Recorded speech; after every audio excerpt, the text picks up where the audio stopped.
All right, I think we're live. More people. I think we're live. What's going on, everybody? Welcome to the auspicious occasion. We are on CoCoTALK episode 20. We got a bunch of people in there. Hopefully, we'll have a bunch more as we progress. But let's just go around the room and say hi to who's here, and then we'll get into some introductions, especially for some newer faces to the group. So we have with us the lovely and talented Mark Overholzer.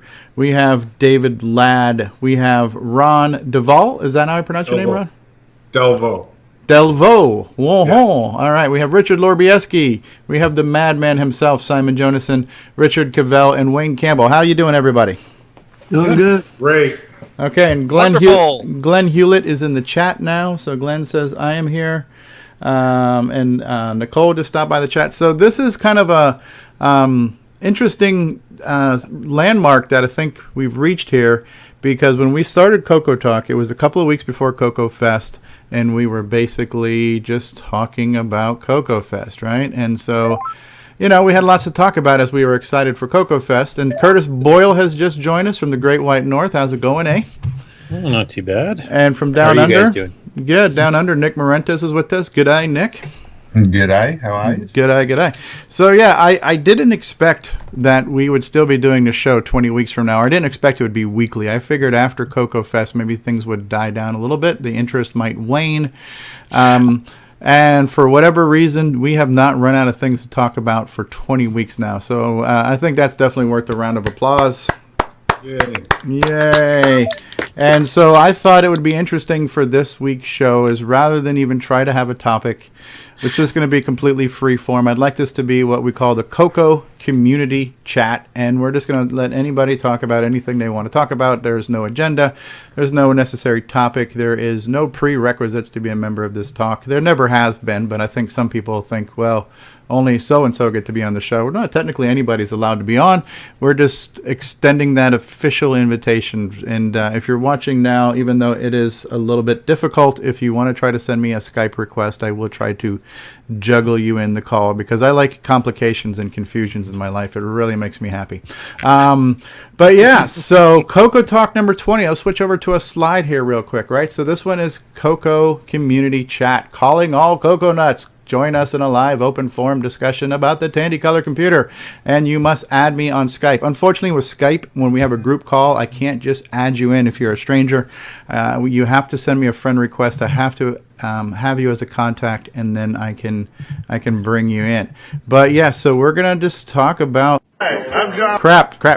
I just clicked on the wrong thing. Yeah. So we're going to talk about whatever we want to talk about. I actually have a few things to show off in the show. We've got a couple of demos. We've got a possible world premiere or two as well. So some bonus material in here.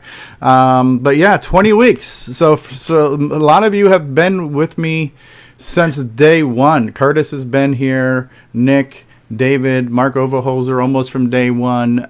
Simon's been joining us for discussions and interviews for a long time. What do you guys think about this crazy notion that for 20 weeks now we still get together and people actually tune in to listen? It's awesome. Strange. I think your point about you were worried about running out of stuff to talk about. I think this is kind of like the dog feeding its own tail, because having these discussions actually encourages people to continue their projects, to show them off, to come up with ideas that they've heard about, type thing. So I think that actually this is helping fuel some of this extra development that's actually helping fuel the show. So they're kind of feeding each other. Yep, Rick Adams at slot number 1 there. Rick Adams, yes. Yeah, hopefully Rick will join us later. Rick is going out to sushi, which is one of my favorite things to eat. We'll go around the room and do some introductions. I do want to real quick just kind of not only shamelessly plug, but also just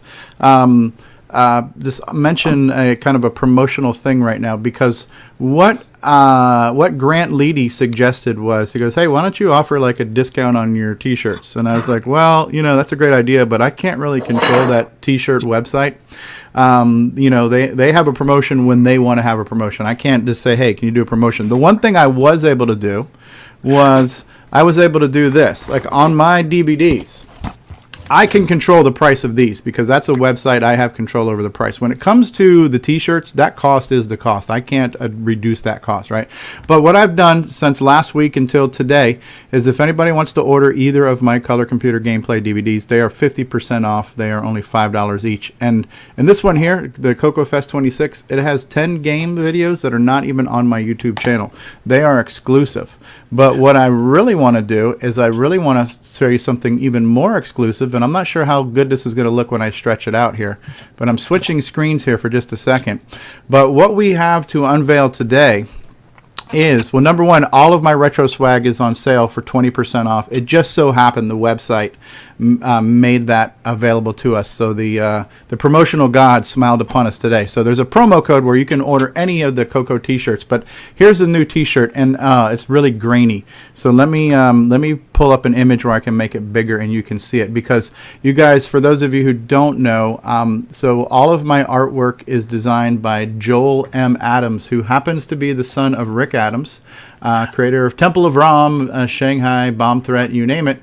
And Joel has made all the artwork, and Joel made an exclusive image here. I don't know if you can see it now, but we now have a CoCoTALK t-shirt image. I don't know how clearly you can see that because I don't have it that big.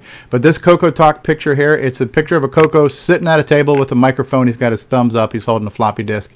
He's got a pair of glasses on, so he's an aging CoCo. And it says CoCoTALK. So this is kind of like a cool little design that we just had done. And so everybody right now is seeing this for the first time. This is on my website, and you can get this as a t-shirt, coffee mug, a mouse pad, you name it. So I think this is kind of a cool drawing. So I'm really glad that Joel has been doing a lot of this artwork. If you notice the picture before of the CoCo cartoon guy, the one that says I'm a CoCo nut and all these other things, he's drawn all of those. And so I just think it's really cool that we have this thing now. So we now have an official logo for the show. And we've also got an official domain name as of today as well. So I've registered the domain name CoCoTALK.live. And so look for more things to come right now. Currently, if you go to CoCoTALK.live, it is only going to just go to basically the playlist on YouTube of the old videos. But in the future, we'll probably have a website and maybe more things to show off. So CoCoTALK is becoming a thing, you know what I mean? And so, yeah, if anybody wants to order a CoCoTALK shirt or an I'm a CoConut shirt or anything else, this weekend is a good time to do it with 20% off. All right, and shameless plug. Sorry, that took a long time. So why don't we go around the room? I was sleeping. Why don't we go around the room, and we'll start with our newest guest to the show who's not been on before. Ron, why don't you tell us a little bit about yourself, your history, what got you into computers, and what are you doing today as far as the retro hobby is concerned? Well, I've collected a whole bunch of Radio Shack stuff over the years. I started in '83. I bought a 64K CoCo and 2 disc drives and a color TV that came with it. And I've collected stuff ever since. I'm a sign artist. I painted signs for a living. Most of all of my life I've been self-employed. I belong to a color computer club in Toledo. And we had a pretty good-sized club. We had a lot of fun. I'm a user. I don't program. I use all kinds of software. I've had a DS69. I love to play with that thing. I used to go and make sketches on CoCo of signs I would do. And sometimes I digitized the building and I put the sign on the building, and I did a lot of that stuff before it was really cool. Ah, neat. So that's me. I live in Fountain Hills, Arizona. Neat. And what kind of retro machines do you currently have around the house that you beat up on? I have many CoCo 2s, 3 CoCo 3s, 2 Model 4s, a Model 3, 2 Model 100s, a whole bunch of printers, lots of software, lots of old software, Model 1. I have just tons of stuff. Wow. You got room for all that, huh? A lot of it's in the garage, and I'm going through boxes to remember all the stuff I have. That's what I've been posting. Yeah, that's been neat. Yeah, there's a lot of rare hardware you have in there too, like stuff that a lot of people have not seen. Yeah, well, there was a guy in New York. I used to live in Rochester, New York, and he got sick and passed away. And I knew of him, but I'd never really met him. I met his brother, and his brother was had control of his estate, and he had somewhat of a nice collection. And for $300, I got boxes and boxes of software and hardware. And That wouldn't be one of the Rosens, would it? No. Okay. The guy's name was Piccoli, something like that.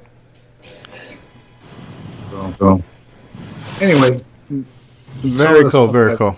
I haven't seen much of, so I go through it now and then because there's a ton of it. My wife's really thrilled that I have it all. Trust me. I detect sarcasm. Somehow, it's. I guess it's a challenge to find a wife who also shares the retro hobby. Are you coming to Tandy Assembly? At this point, I don't know. I have a lot of stuff going on, so I have my mother's 85. I take care of her, and she's in good shape, but she's diabetic and she has issues, and it's tough to get away. But I might. Okay.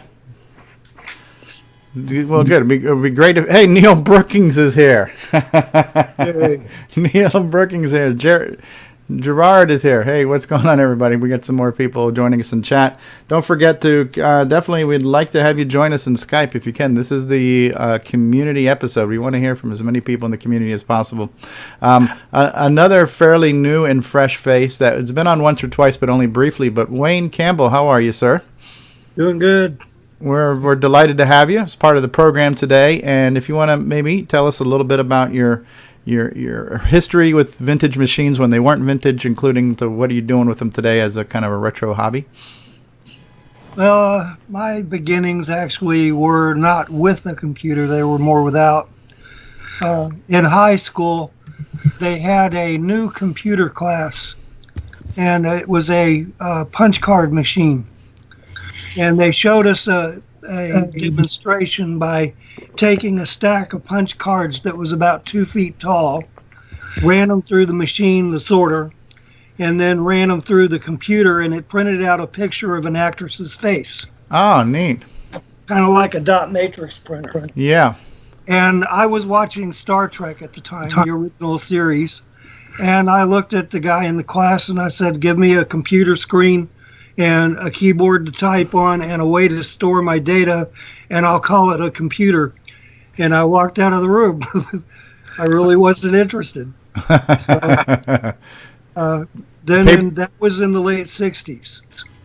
And then in the 70s, when the Tandy TRS-80 Model 1 first came out, I was totally fascinated by the machine. So I used to go to the Radio Shack stores and look at them and look at all the hardware that was available, all the software that was available. I never could buy anything. I was too broke, but I loved to window shop, and I learned BASIC by reading the manuals. And it was about 1988 when I finally got my first computer, and it was a color computer too, a Korean model. I also had the MPI that was CoCo 3 compatible, but I didn't know it at the time. And I had a friend whose name was Paul Pollock. I have not seen him actually since then. I think 1989 or 90 was the last time I saw him. He was the one who got me started with OS 9. And I was running level 1 on my CoCo 2 for a little while, and there really wasn't a lot I could do with it. 64K of RAM, and half of it was used by the OS. So I played around with it as much as I could, and basically started learning Basic 09 on that machine. And then in '89, I got a Color Computer 3, and that was when I found out my MPI was CoCo 3 compatible. And I started getting more software for it. I can't even remember the titles that I had. I had it for a few years, but in 1993, I sold it all so I could buy a more mainstream computer. I figured if I was going to try to make a living at it, I may have to get into something that was going to be around a while. The CoCo was pretty much dead by then. So that's basically my history. I wrote DCOM in 1990, kept writing it until 93, and then I came back to it in the late 2000s when I managed to get a laptop computer that I could work with, and found out there were emulators. And I've been using emulators ever since. I'm currently using the CoCo 3 emulator, VCC. Okay. So that's pretty much my history. It's not much.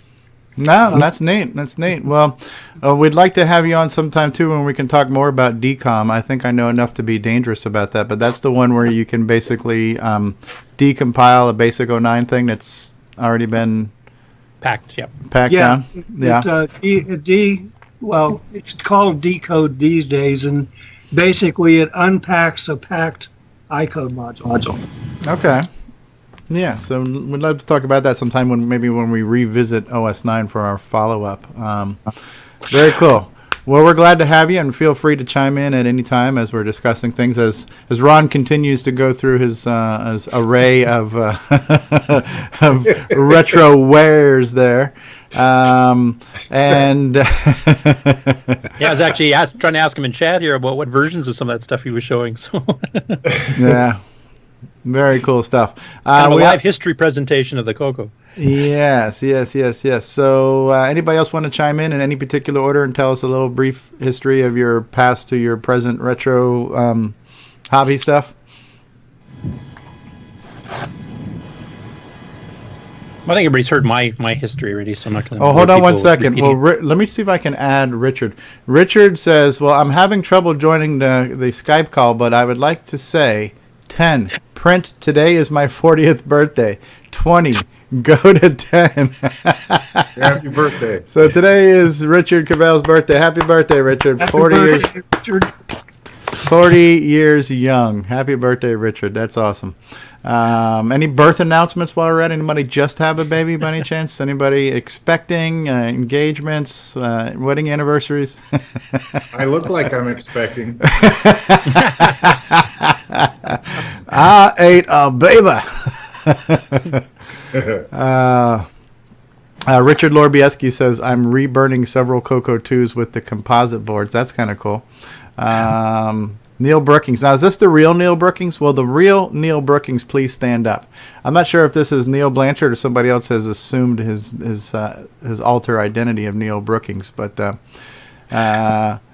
Neil Brookings, and then Glenn Hewlett is here saying happy birthday. So I don't think we've reached capacity for the Skype call. Richard, I'll try to add you back in one more time.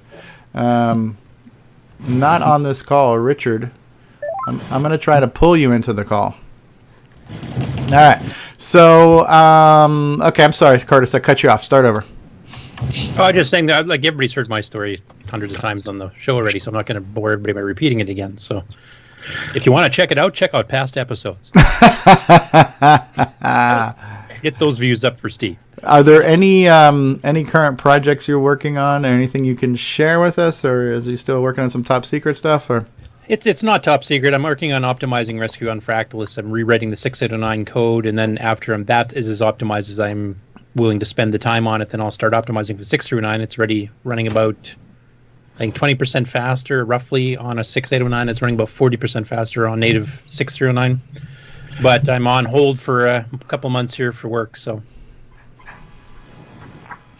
Very cool. Very, very cool. Well, I've seen a little bit of it. I'm looking forward to seeing maybe a little bit more. Davey Mitchell says he has a wedding anniversary on Friday. Jerry Adams says, I don't know if he's due or maybe his wife is due in February. Neil Brookings says, I really am myself. Yes, this is my real name. Okay. Richard Lorbieski says, yes, Curtis, heard your story so much. I have the director's cut. I'm sorry. Richard, the birthday boy, are you with us? Yes, I am. Can you hear me now? I can hear you now. Well, happy birthday, Richard. Thank you very much, Steve, and hello everyone, and thanks everyone. You want to tell us a little backstory and maybe talk about what you're working on now with the CoCo? Yes, I used to live in England when I was a little boy. I spent most of my life in Australia. But when I was in England, when I was little, my dad bought me a CoCo 2. And it was one of those where it was marked as 32K, but it actually had 64K of RAM. Nice. And I later got a disk drive for it. And, can you hear me okay, by the way? Yeah, it seems like when you stop speaking is when the waterfall kicks in behind you. Yeah, but it's not me. It's not me doing it. Okay. It could be. It's probably David Ladd. We'll blame it on him. Okay. You better just watch it there, Steve. Okay. Anyway, when I was young, I started learning BASIC, and I always wanted to learn assembly. And that was when I was young in the mid 1980s, and now that I'm older, I'm able to sort of come back to it. So I've got a project of learning 6809 assembly. Okay, that's cool. So you're working on assembly right now. That's right. Yeah. And you're kind of starting from scratch, no previous background or experience. Well, I learned BASIC, of course, back. Yeah, right, but yeah. And I later moved to 68K. I had an Amiga. Okay. And I've learned C and C++ since then as well. Okay. So I've now got an adult sort of perspective on programming. So I want to go back to my childhood and sort of finish what I never got to do when I was a kid. Right. So what are you doing to do that right now? What environment are you using to create assembly and compile and stuff like that? I don't have any of the original hardware, unfortunately. But what I have is I've been using Kieran Anscombe's assembler, ASM 6809. Okay. And the Motorola 6809 programming reference manual. And XRAW, also by Kieran. Uh-huh. And I've also been playing with MAME and MESS. Okay. And I've got 2 projects up on GitHub. I told you about one last week, and I've just started a second project that's oriented towards the CoCo.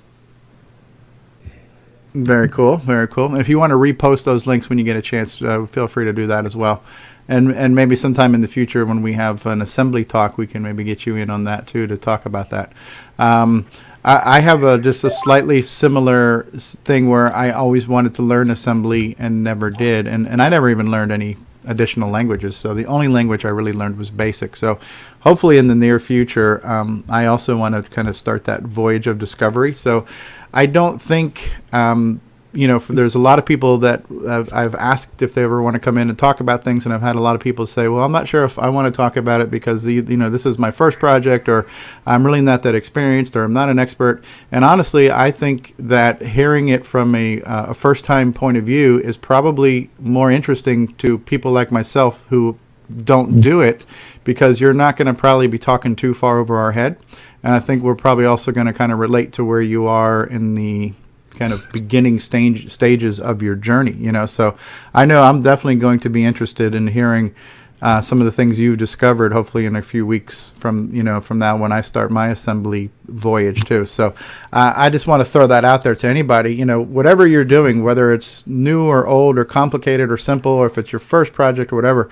I think this is a community that's interested of that and supports that. And I know I do, and I'm pretty sure the people on this show do. So I definitely want to encourage more people to just, do a project and share your project with us, because we'd love to hear about it, even if it's, you might not think it's anything that interesting, but I'm sure some of us will. So, yeah.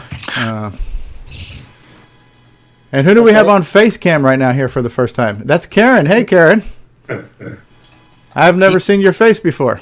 I don't think anybody has. You're so privileged. Welcome to the talk, Karen. We've got some international. We have Australia here. We've got Simon. You're in Denmark, right? Yes. And then we've got. So where are you at now, Richard? Did you say?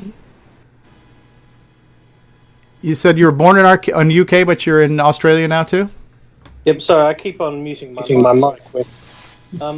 I was born in Australia and I lived in England for a little bit when I was a little boy. And I worked in Australia and I retired, and now I've moved here up to the northwest of England now. And where are you residing now? I'm having a hard time hearing you. Near Blackpool in England. Okay, so you're back in the UK. All right, so we've got Denmark, we've got the UK, we've got Australia, and all parts around the US. So I think we're covering some good corners of the globe today. So that's kind of cool. And welcome to the call, Karen. Oh, he's gone. We lost him. Karen, darn it. He'll call back. All right. This We have damn Neil. thing. There he is. Hey, Karen. Welcome back. Not sure what happened there. So Richard, can you just tell us briefly, because I don't have time to pull up the GitHub, what is the project that you're working on? The first thing I did was, I told you about that last week. Do you want to hear about that again? Sure. I have a bad memory. Okay, it's just a very small thing that measures the length of a C-style string using 6809 assembler. And, I mean, that actual code it's only like 11 bytes long. But it comes with a test suite, which has a basic program and 2 helper routines also written in assembler. And so it demonstrates, how a basic program can call a machine language program and, receive a result. Very cool. Able. And Karen is wearing his dragon shirt he mentioned. I don't know if we lost him again or if he just switched off of camera. But here he is. Let's see the dragon shirt. Hey, there we go. So I almost feel like we need to change the name of the show, but it's already, it's already been trademarked and patented, and the, all the legal filings are complete. So, but it's CoCoTALK, including Dragon, MC10, and other. That's a long name for a show, but yeah, we definitely welcome all members of the CoCo community and all of our cousins and uncles and sisters, the sober ones anyways. Drunk uncles can stay home. So yeah, we'd love to hear more about the Dragon and the MC10 and even the Brazilian clones for that matter. So welcome to the show, Karen. Hi. And since you're the latest one to join, last in, next to talk, how is Dungeons coming along? Is the last posting you put of the 1.0, is that the most current release? Have you tweaked that at all since then? I've been very good. I've not touched it at all. Okay. I've called it done, and I've left it like that. Yeah. Okay. Very good. Very good. As long as you don't have complaints, you're good. Right. Okay. Indeed, and nobody has yet. But that might be because nobody's played it. So yeah, I'll need to download the latest version and start playing with that. Yeah, just give me a few minutes. I might find something. Right. Yeah. As soon as you load it. Simon's holding up his dragon in the background there. Hello, Simon. Simon's holding up his dragon. Ooh, Dragon 32. The Madman. Yes. And we're going to get to you, Simon. We're going to get to Simon's latest demos today, too, which is going to be kind of cool. Nice to have you, Karen. And so for those who don't know, Karen, you have created the XRoar emulator, which is one I've used quite a bit. Once I discovered the ability for it to artifact very well, I stopped using VCC for my CoCo 1 and 2 videos. And I like it. I think it's a great little product, and it's very user-friendly, and it gets the job done. So good on you. It's been broken quite a lot recently. I'm sorry, Kieran. That's a great segue to switch over to David Ladd. Speaking of breaking things, so so David's been on the show quite a bit. I think David gave us his intro last week, so we'll cut through that. But David, I would love to have you kind of bring us up to speed, because it's been on the mailing list, it's been on Facebook. You have found some flaws in the floppy disk emulation that goes back to MAME, several versions ago. So these flaws you have discovered, and you're now communicating this, and we're now getting the proper authorities involved. I believe Interpol has been involved, and MI6 is here, and a few other people. And I believe we will hopefully get this fixed. But you wanna share some of that with us, and I'm gonna go take a nap while you do that, or? Very funny. Well, the most people usually use an emulator to play games. So in the case of what I found, it wouldn't affect people. But because I was using the emulator, like how I, MAME, like I used VCC, like how I used a real CoCo, I would have Nitrous 9, or back then OS9 Level 2, which I tested this with both. Actually, all 4 versions. But I had the operating system in Drive 0, and then I'd have, any development tools on Drive 0, and then normally my sources would be in Drive 1. So I'd be doing stuff, but in this case I was playing a game in Drive 1, when all of a sudden Nitrous 9 just went, I got nice pretty screen, and it went bye-bye, and I'm like, that's not good. And I found that back in June. But it didn't take me until the floppy disk image got corrupted until it went from a annoyance to it was a issue, because now your disk image has had a chance of being corrupted. So that's when I brought it up, and Ron helped me get in contact with one of the devs, and then we went from there to get the issue started, trying to get a workable fix. When you say Ron, you're talking about Ron Klein, right? Yes. Okay. So, so right now, one of the devs did put in a fix. I really wish William was here, because he's got some concerns about the floppy disk controller, how it's implemented in the emulator, because he feels that there still might be an underlying issue with how that works, which of course the current fix is working, but still it doesn't resolve what was causing the initial issue. But at least for now, it's usable and working. Meaning you no longer corrupt your drives. Right. And what triggered this flaw? Switching from like disk 0 to disk 1 and back again, or? Yes, because in my case, I had stuff working on Drive 0. I started working on Drive 1, and within a few seconds, Nitrous 9 locked up. So, and I'm like, what's going on? And once I found it was getting corrupted, I can't remember. Was it you, Curtis, that asked me about if it happened in Disk Basic too? Yeah. And then that's when I started writing some quick little basic programs just to do directories on the Drive 0 and Drive 1. And then later I added Drive 2, the third floppy drive. And yeah, you could tell right off the bat when you could see the directory from Drive 0 on Drive 1. Or if you started with Drive 1, you could see the directory from Drive 1 on Drive 0. So you knew there was an issue. Okay. Yeah, so it's causing problems in RS-DOS too. Basically rapid switching of the disk drives. So, but the underlying, what was going on in the source code, you'd have to ask a dev, because that's beyond me. Karen!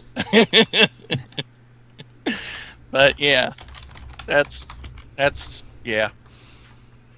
I just knew how to cause the problem. The fix, not so much. Right, and I think you were telling me too that Karen actually had come up with a fix that worked, but was maybe rejected by MAME, and so then they came up with their own fix. And Karen can describe that part, because he knows what's going on. Oh yeah. Well, David did the brute force work of determining when the problem entered the code, so which version it started breaking in. Okay. And it was, you could tell that they switched over to a new sort of floppy underlying disk controller code between one version and the next.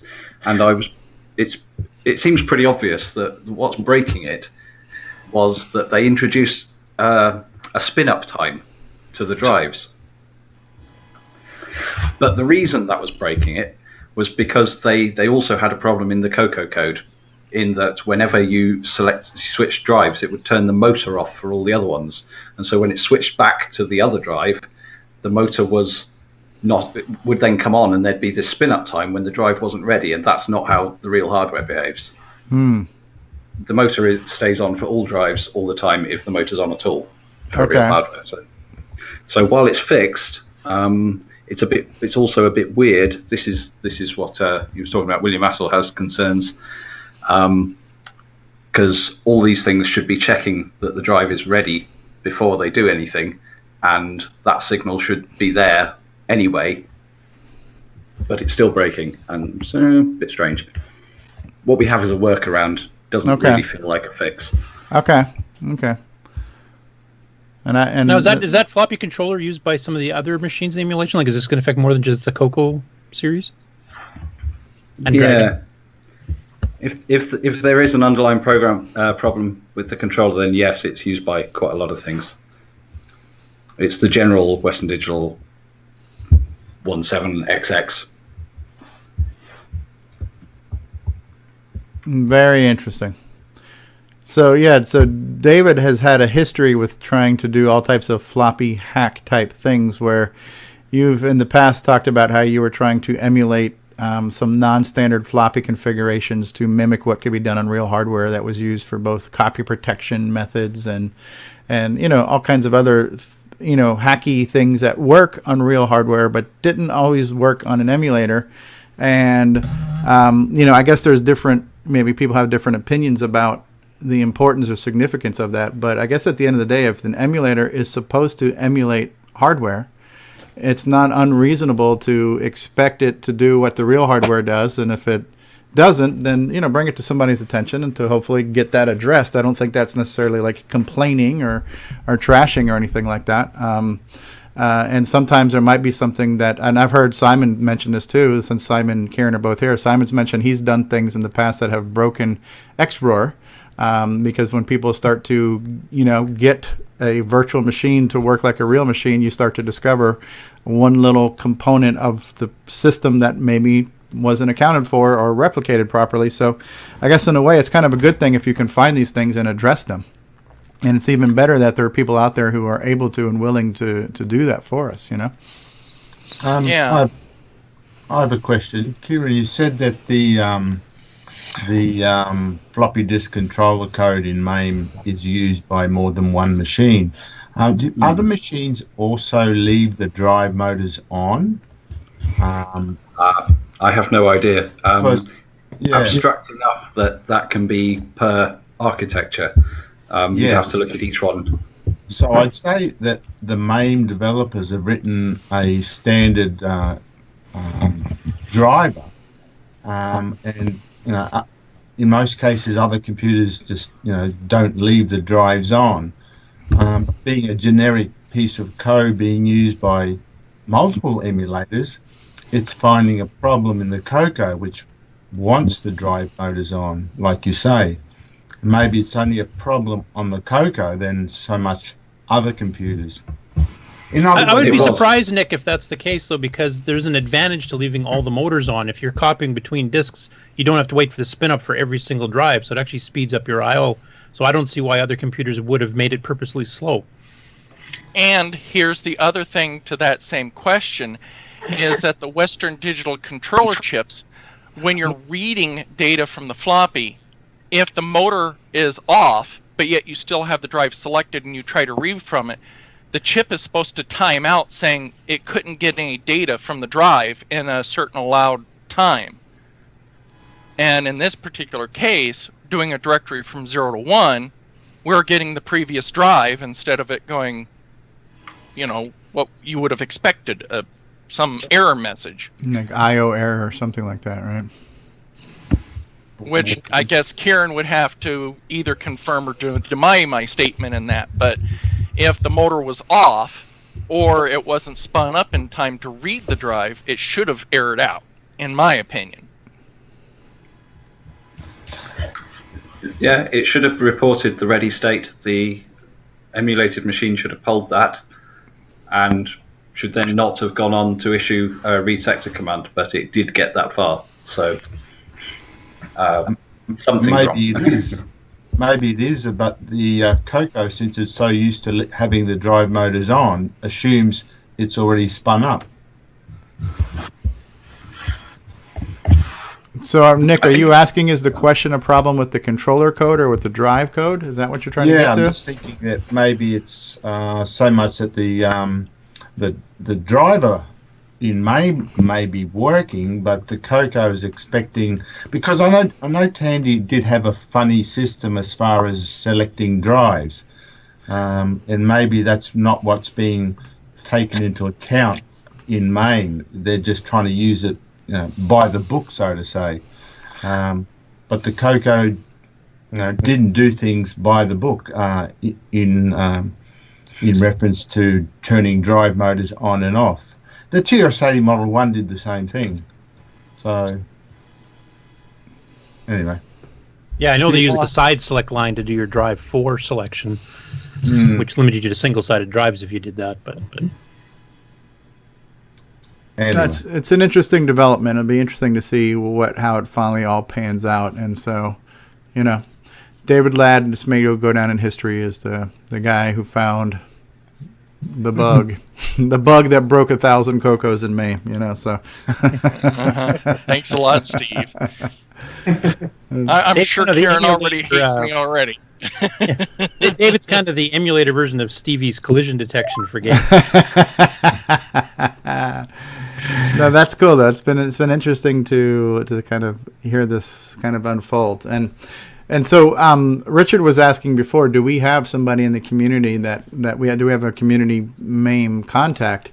And I think we have some for some CoCo stuff, but I don't know that we have a specific contact for every single component of MAME, like when it comes to the floppy controller. But it seems like Ron Klein has got some pull now because he's been doing a lot of MAME work.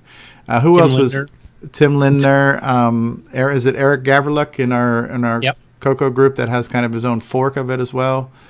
That he has. And if I remember correctly, the main person in MAME that's kind of in charge of the CoCo is Nathan Wood still. Is that correct? I think that's what Ron was saying. There was another dev I was talking to, which actually there's another topic related to that I want to bring up since we're talking about the MAME dev team and something that was brought up. But yeah, Nathan, I guess, has been Ron's main go-to for this. And I guess he's been one of the people that's been trying to keep the CoCo stuff going, but he's not like 100% devoted to the CoCo, but he's at least been one of the people that knows how most of the CoCo stuff is supposed to work, I understand. Yeah, no, Nathan's been involved with the CoCo side of back then. It was still MESS for at least a decade. I reported bugs to him way back, like back when MESS was in version 0.042 or something like that. So, but yeah, I was chatting, it'd be a couple days ago now, with one of the devs about the floppy stuff, and then we got on to the Orchestra 90 and discussing some of the things that many people didn't know about the Orchestra 90. That at the title screen, the nice orange title screen, if you hit Shift Enter, and then after you do that, you get to the normal Orchestra 90 ROM screen where you can score. Well, as soon as you hit a P and then you hit Shift Enter, it will play the music while the CoCo is in its faster speed mode, so that way the audio is produced at a higher fidelity. And that was something that was not in the documentation for the Orchestra 90. Okay. So, and then I guess there was a update to the source code yesterday for MAME, and one of the files was the CoCo_orc90.cpp. Well, Kieran went through and looked at the repository and found that dev that I was talking to made mention of that information I gave him about the Orchestra 90 in the sources. So I was like, wow. Very cool. Does that mean your name is in the source code now too? Unlikely. Very unlikely. Yeah, it says Dave busted something again. That's pretty cool. I mean, it's very cool that there's people out there who are doing so many unique things with an emulator that we're finding ways to find holes in the emulator. But I guess in a way that makes the emulator better over time. Richard's saying there's over 1,500 credited developers of MAME. That's a lot. That's incredible. That's But yeah, as far as the emulators go, and this comes to everything, the CoCo community has used their computers in so many different ways.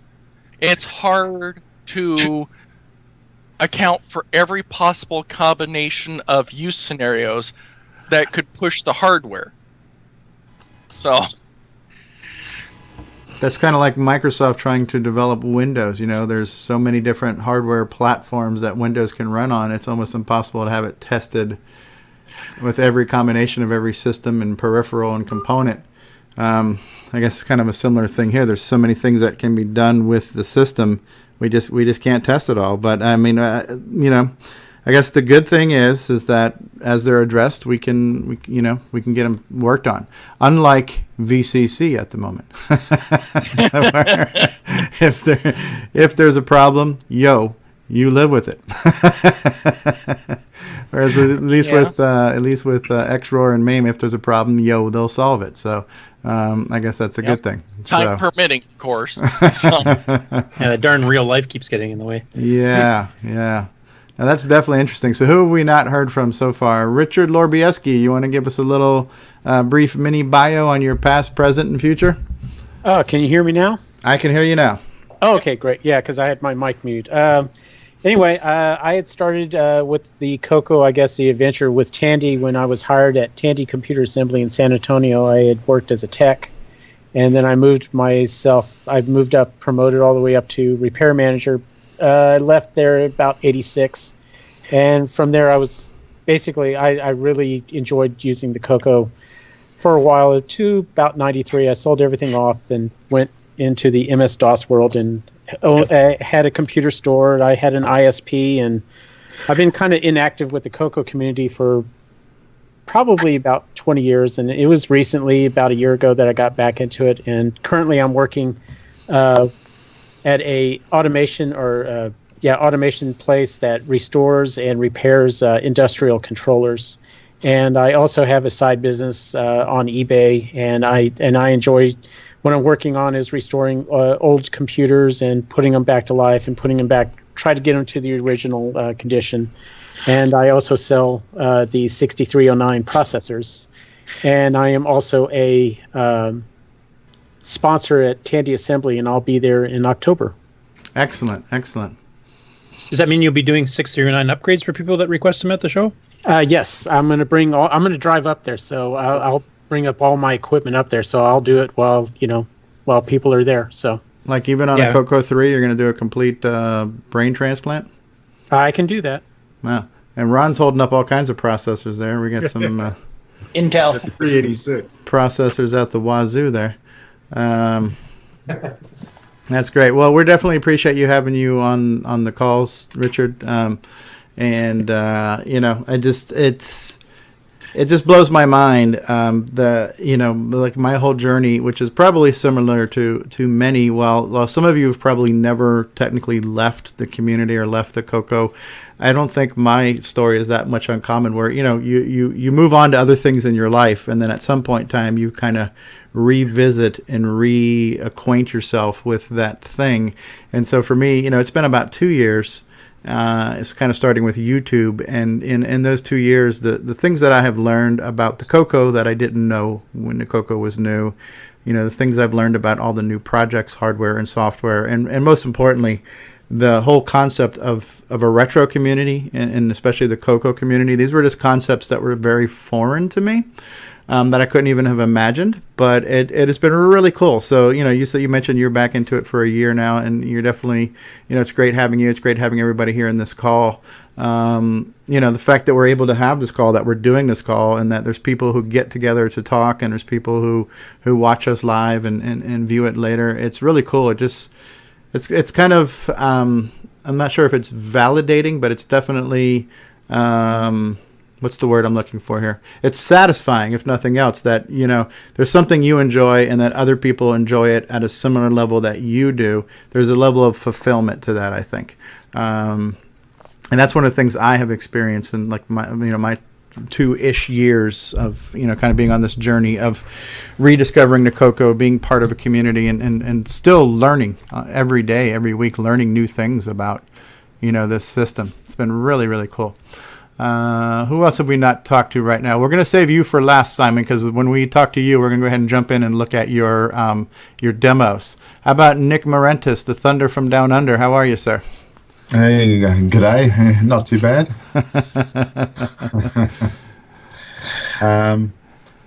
What is there to say about me that everyone doesn't already know, eh? That's pretty presumptuous. I got 2 words for you, Nick Morentis. Wow. Is this where we start talking about OS9? Oh, gee. Stop bashing OS9, Nick.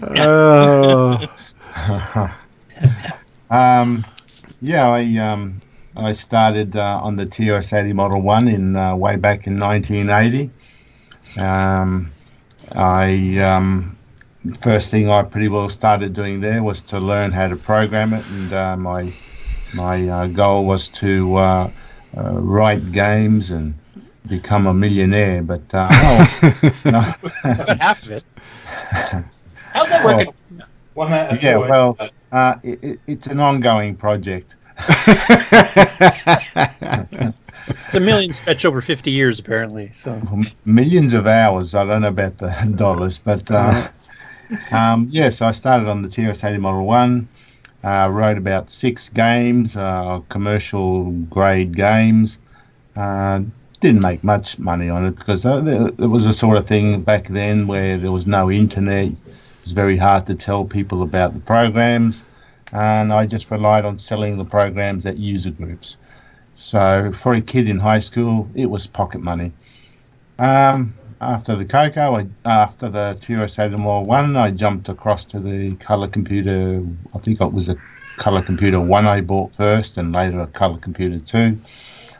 And I just went straight into that in assembly language programming. It was a jump from a Z80 to a 6809, which I thought would be difficult at the time, but it was actually surprisingly easy since the 6809 is a much more powerful processor. It made things easier. Started programming. I wrote Neutroid on the Neutroid 2, I think, on the Color Computer first, and then Donut Dilemmas a year or so after that. And again, selling it to user groups, no internet again, so it was only a limited number of sales. I did manage to get Tandy in Australia to sell it, so Donut Dilemma was my first real seller, selling it into all the Tandy stores in Australia. So finally my road to becoming a millionaire was on. Do you know roughly how many units of those were sold, without divulging dollars? But do you know how? 3,500, which for a kid in high school was pretty good. That's the number of units sold? The number of units, yeah. Profit-wise, you only really make about $2 per package. And I had to do it all, basically, for Tandy. I duplicated the tapes, I made the packaging, I shipped it to Tandy. Wow. So, yeah. Tandy basically just had to receive the goods and send them out to their stores. And it sold, I think, for $20. So Okay. Obviously, I was the one making most of the money, but hey, I was a kid and I thought, this is it. This is the start to my Yeah, road. 3,500 is a decent number. Yeah, it was all right. Yeah, there's 700 or 750 stores in Australia, so each of those got 2 or 3 copies, whatever. I was hoping to get into the American markets, and that was a plan I had for later on. That was around the time when the Color Computer 3 was then released, and I started writing games for the Color Computer 3, of which I think it was it Rupert Rhythm that was my first one, and then Space Intruders, and they were sold by Tandy as well. They sold 500 copies each. So by 1988-89, things were starting to dwindle in the CoCo community. I sold more Donut Dilemmas because I happened to catch the Christmas. My program was bundled with the Color Computer during the Christmas of 1986. Nice. So hence I got extra sales that way. I delved into a bit of hardware and all that. Then I returned into the Color Computer programming, where I did Cosmic Ambush with I was really making my final steps to become a millionaire. I had plans to make that into a ROM pack and sell it to Tandy in the US. But unfortunately, as luck would have it, halfway through development, of course, Tandy decided to drop the Color Computer, and that was game over. Basically, soon after I left the Color Computer market or community from that point for about another 7-8 years, I think it was. I had an Amiga, so I got more involved in the Amigas and a PC as well. But around 1999, I decided to just by then I had the internet, of course. I started to look around. I was just curious to know, well, where's this Color Computer gone? And surely it must be dead by now. And I found that there was still a community around, and it was still active. And that's when I bumped into a Sockmaster, as we all know. And I saw some of the demos that he'd been doing, and it was, the bouncing balls and all that. And I thought, gee, this is pretty good. It shows how the Color Computer still had things to be discovered, and that got me interested in the Color Computer again. And I set up my Color Computer. I never threw it out, so it was just boxed away. So I set it all up and got back into the Color Computer and started. At that point, I wrote. I think it was Pac-Man first, which I attended the PenFest '99 and showed it off there and sold it, and then I immediately started Gatecrasher, and I attended PenFest 2000, where I think I unveiled the finished program there. And, well, I've been in the Color Computer industry since then, doing all sorts of stuff. My latest game was released last year, Popstar Pilot. Hear, hear. Well, I was surprised actually how well it did sell. I mean, I thought by now surely the Color Computer is dying. Yeah, that's it. Yeah, but it sold very well, and with every program, I was learning more and more new things. It's always been a learning process. So with Popstar Pilot, I tried a few more things, always being encouraged by the great work of Sockmaster, trying to be a Sockmaster myself, maybe one day. But anyway, there was a few features I wanted to try and push into Popstar Pilot, and all the horizontal scrolling and a few other effects. So that was a success, and it sold well, and the CoCo community showed to me that there was a healthy industry there for people who produce good software. Support's been great. So because of that success, not quite millionaire, but I figured if I keep at it, I might get there.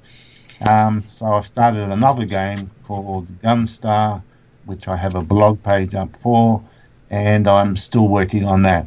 Haven't gotten too far in because, as always, I tend to get sidetracked on other projects. Popstar Pilot took 3 years, although that wasn't 3 years of programming. That was because I was sidetracked with so many other things. That's the beauty about the color computer. There's so many things to discover. You can't do them all at once, although you try. So you get sidetracked, and then you have to come back to the original project. And Gunstar is much the same. I started it, and now I've gotten sidetracked because one thing I'd like to put in Gunstar is music. So I'm not really, never done music in any of my games, and I thought, well, surely, I might try get some of that skill that Simon has. So here I am trying to learn how to do music, and I've sidetracked to doing a music program, which is coming along. It's starting to come together. The idea is I have music playing, but not during the game though. Not like Simon's efforts there. His are more optimized for minimal cycles. Mine's going to be just music for playing, say, at the title screen or game over. So I'm just working on that. And I don't know if you've followed the blog page I have, but the sound player I'm doing is trying to mimic the sound chips that we're seeing everyone playing with at the moment. So far it's working. It sounds very similar to the sound chips, but it's all in software. So that's where cool. I'm up at the moment. Yeah. Very cool. And still working on trying to become a millionaire.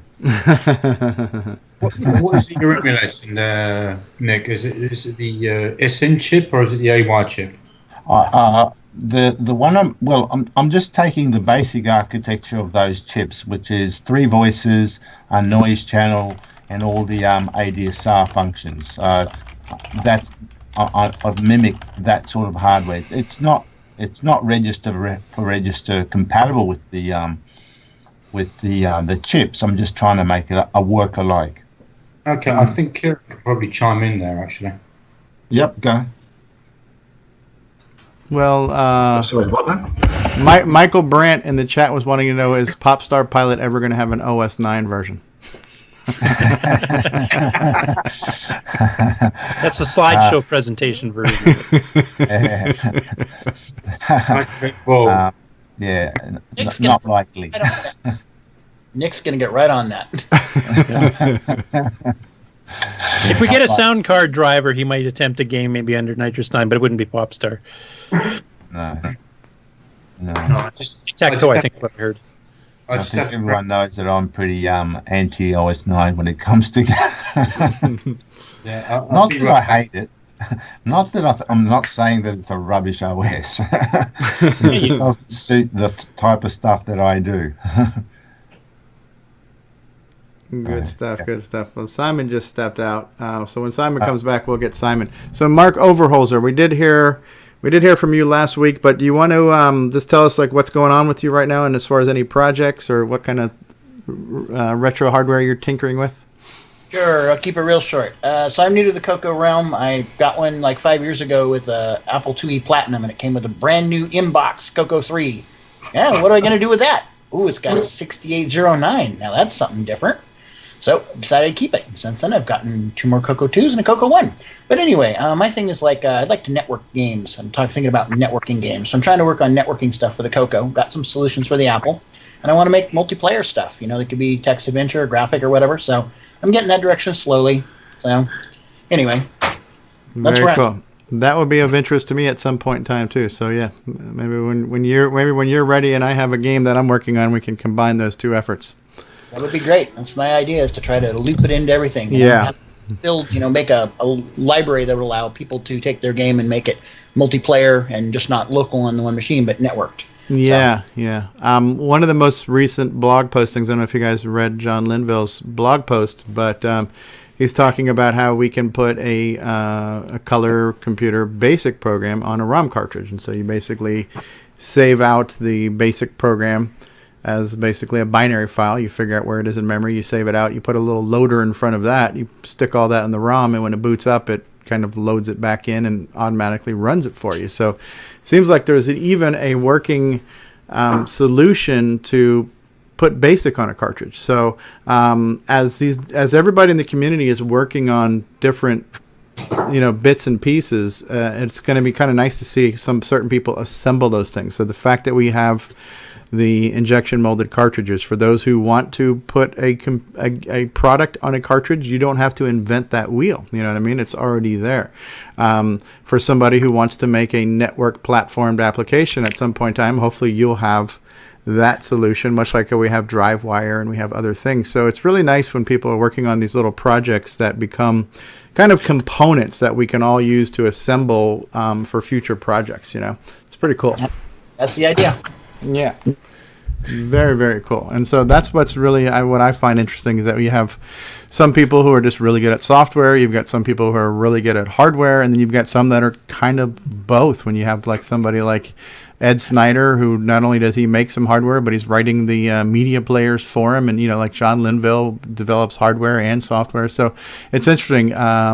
Since I don't understand either one of those things to any great depth, it's hard for me to imagine understanding both. I'm thinking I need to pick a poison and let me try to learn that poison. But yeah, I can't learn. I don't know.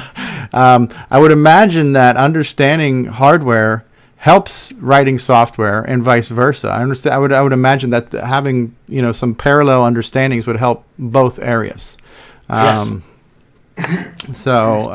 But me being a mere mortal, I'll be happy just to learn software at some point in time. And speaking of not mere mortals, but superhuman intellect and technical prowess, we have Simon Jonason, the Madman. We'll save the best for last here, because we have one of your demos too, Simon.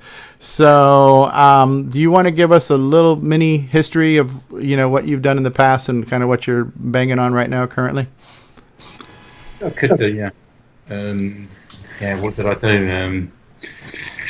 First computer ever was the CoCo 2. My dad as a Christmas present back in 1985. Played around with that for a couple of years, done some basic programming, started getting into a bit of assembly. Then I moved from the UK to Denmark. Excuse me for a moment. Mm-hmm.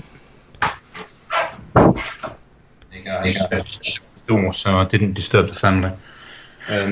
I moved from the UK to Denmark, and CoCo was never actually imported to Denmark. The only CoCo-esque thing in Denmark was the Dragon.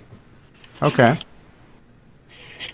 So I just ended up doing what everyone else done, which was the C64. And I just learnt 6502, and I just started doing demos and games and stuff like that. And it was an outlet somewhere. And I moved from the C64 to, I think when I started studying computer science, actually, I moved from the C64 to the PC, doing all kinds of demo stuff and that on the PC as well. And then after I got my degree, I just, okay, well, fine, now I need to work for a living. I ended up being a professional programmer. Mostly web-based stuff today. I think about, 4 or 5 years ago, I was picking through a lot of stuff in the attic, and my son, I says, well, look at this is C64, let's see what we can do. So, some games on the C64 now, and that's cool, and I thought, well, hang on a minute. Right down in the corner, right down the back, there's a CoCo 2. So let's go and grab that. And after I grabbed the CoCo 2 about 4 or 5 years ago, I thought, well, okay, there's a lot of stuff you've learnt since when you played with that back in the day. So why not try to put some of that into practice on a CoCo 2? which is what I've basically been doing for the past 4 years. And for me, it's about, okay, well, someone says it can't be done. Well, I better prove it can be done. And there's a lot of that goes around, it seems like. Yeah, that's just me, you know. It's just a case of, okay, well, yeah, let's do it. Yeah, and I think, you know, there's a tradition of that, because when you look at some of the stuff that Sockmaster has done and how Nick has mentioned how he met Sockmaster, and it's kind of good when you see somebody do something that kind of inspires other people to want to do something like that, you know. Here we go, Ron holding up more hardware here right now, so. Or that's a magazine? He's actually got the magazine with the catalog with the, catalog. Yeah, and so you've been working on the CoCo now for about 5 years, you say?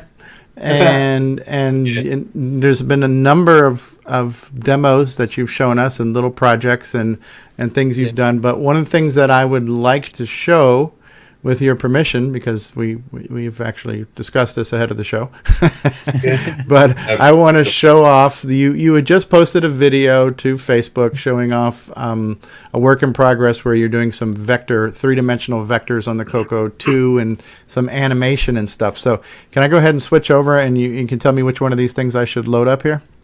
Yeah, if you do a directory first. Yeah. I have Octo, Cube 3, Cube Z, Cube X, Cube Y, Cube XY, Cube XZ. Yeah, okay. Take Cube 3. Okay, Cube 3. And this is, I'm running this on a CoCo 3, but we're going to run it in normal speed, but we could potentially... We'll do that in a minute. Speed stuff up too, right? Okay, so is Cube 3 for the CoCo 3? No, it's all 3 axes. Oh, okay. And here we go. And it's running. Can everybody see that? Yep. I'm not sure how well that translates via Skype, but it is a three-dimensional cube that is rotating basically 360 degrees and a minimal flicker or appearance of flicker, very smooth. Okay. If you reset that, okay, mm-hmm. Right, and just do the fast poke. Okay, which for the CoCo 3 is 65497? And HFFD9. 65497 works too. Now do I have to reload it, or what is to exact? Will it still remember? Okay, so now it's running twice as fast. And this is very cool. That's very obvious. It's running twice as fast. Nice. You rock, Simon. In the minute you started posting these, when I started seeing some of the pictures, and sometimes when it pauses, you don't see the whole geometry of things. I was seeing things like TIE Fighter. Somebody else saw an Enterprise, and I think we're going to see what we want to see here. But the thing that I would love to see come from this is I would love to see a cool CoCo vector game, something like Tail Gunner or Star Wars Arcade or anything, because vector games were just super cool in the arcade, you know? People are actually asking about Elite. Yeah, bring on a Cobra Mark III. Yeah. Load up one of the other ones, Steve. Okay. Because what we're going to do is, I said to you, we're going to show it in all its axes. So if you load up Cube Z, okay, this is only rotating about the Z axis, which is the one that points towards you. Okay. Okay. There is the Z axis. I put the cube a bit off kilter so you could see it, because otherwise it would just be a square. Yes. Davey Mitchell says, it's the Borg. Assimilate. That's rotating about the Z axis. Okay. Right, so if you try one of the other ones, which will probably be, next one's probably, well, yes, X axis, cube X. And this is running on a real CoCo. Yes. This is not an emulator. And by the way, not only is it running on a real CoCo, but it's connected via drive wire. I'm not trying to brag or anything here. Okay. Right, that's your X axis. Oh, Stevie's so proud of himself. Well, I couldn't have done it without David Ladd's help. And Yeah, I was going to say, you should have heard what was going on before the stream started. When's a blooper reel coming out? Hey, Dave, don't give out the secrets. yeah, this is cool. It is a rotating cube. That's your x-axis. Uh-huh. So if you load up your Like cube Y. Y, Mm-hmm. which is y-axis, which is the up and down axis. Again, the cube's off kilter, so you can see what's happening. So it isn't Right. just. Now, quick question for you, Simon. I know Hot Cocoa back in '84, I think it was, had a 3D program too with the semi-language listings, and it had it so you could define up to 26 points and 26 lines connecting the points. Did you base your code anything on that, or is this totally clean room implementation? This is my own code. Okay. It's mad code. Try loading up the Octo. Octo. Yes, because just to answer Curtis, I can have it's arbitrary points, arbitrary objects. That is cool looking. Yeah, that is like a cone, basically. Yes, it's an octagonal cone. Okay. That's very smooth, too. So run that at double speed on the CoCo 3. Okay, Grant Leedy is calling in. Hold on 1 second here. Grant Leedy, welcome to CoCoTALK number 20. Hey, how's it going, everybody? Good. Hey, Grant. Hello, Grant. Hey, Simon. Yes. Would this work well for recreating one of the Tron games that was always a fun one, which was the tank game? Potentially, yes, because I mean, but then we'd have to access the whole screen, I think, because what I'm doing here is I'm only accessing a certain portion of the screen. I've got an area of like 128 by 128 pixels. This, of course, would be easy on a CoCo 3 because you don't have to worry about 1 bit per pixel, because plotting a line in P mode 4 is 1 bit per pixel, and that's quite expensive. Yeah, and it'd be interesting to see some games based on this engine too, because I think we had a few. We had Space Wreck by Steve Gisking from Spectral. He did kind of the Star Trek simulator arcade port. We've had a couple of the Battlezone clones like Rommel's Revenge and Rommel 3D, but not a ton of them. So, but it's, I mean, it took me, oh God, this is, I played with this for about a couple of years. And like Nick said earlier, you leave it and you go back to it. You leave it and you go back to it. And I thought to myself, well, I'll tell you what, I've got a 3-week holiday, so let me push it. Let me find out, okay, because the math really got my head. It's always got my head because I've never been good at math. So, but having to understand the relationship between sine and cosine, and thinking about, okay, to rotate a point, you need to rotate it about origo, and the sine cosine are literally 1 minus 1.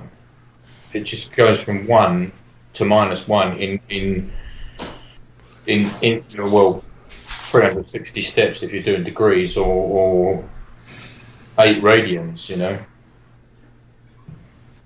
It looks cool, and the fact that it's not a complete consistent flicker, but there is an occasional strobe to it. So it's almost like the byproduct of this is it reminds me of how a computer screen would look like when you watched it on a television or a movie. Like when you saw a computer screen on TV, it always looked a little bit out of sync with what you were watching, and you kind of saw like that little wave effect. So it almost has a CRT-esque thing going on here with that, strobing, like that's actually an inconsistency in the code, because like I said, this is only the first version I posted on Facebook flickered like nobody's business. Right, because in the discussion of double buffering came up, and I gave my 1 cent on it because I know enough to be dangerous. You want to talk about a little bit more? Yep. And we have a few people here with some expertise in that world and what it means to double buffer an image on the screen. Yeah, load up the cube again. All right, hold on. You're very demanding.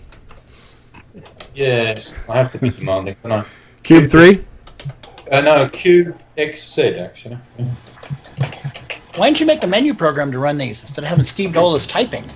Because we like watching Steve suffer. I need the practice. Yeah. Okay, here we go. Z axis. Okay, but if you're looking, look at the upper left corner. Mm-hmm. Yeah. See, it looks like a little flickery cursor up there.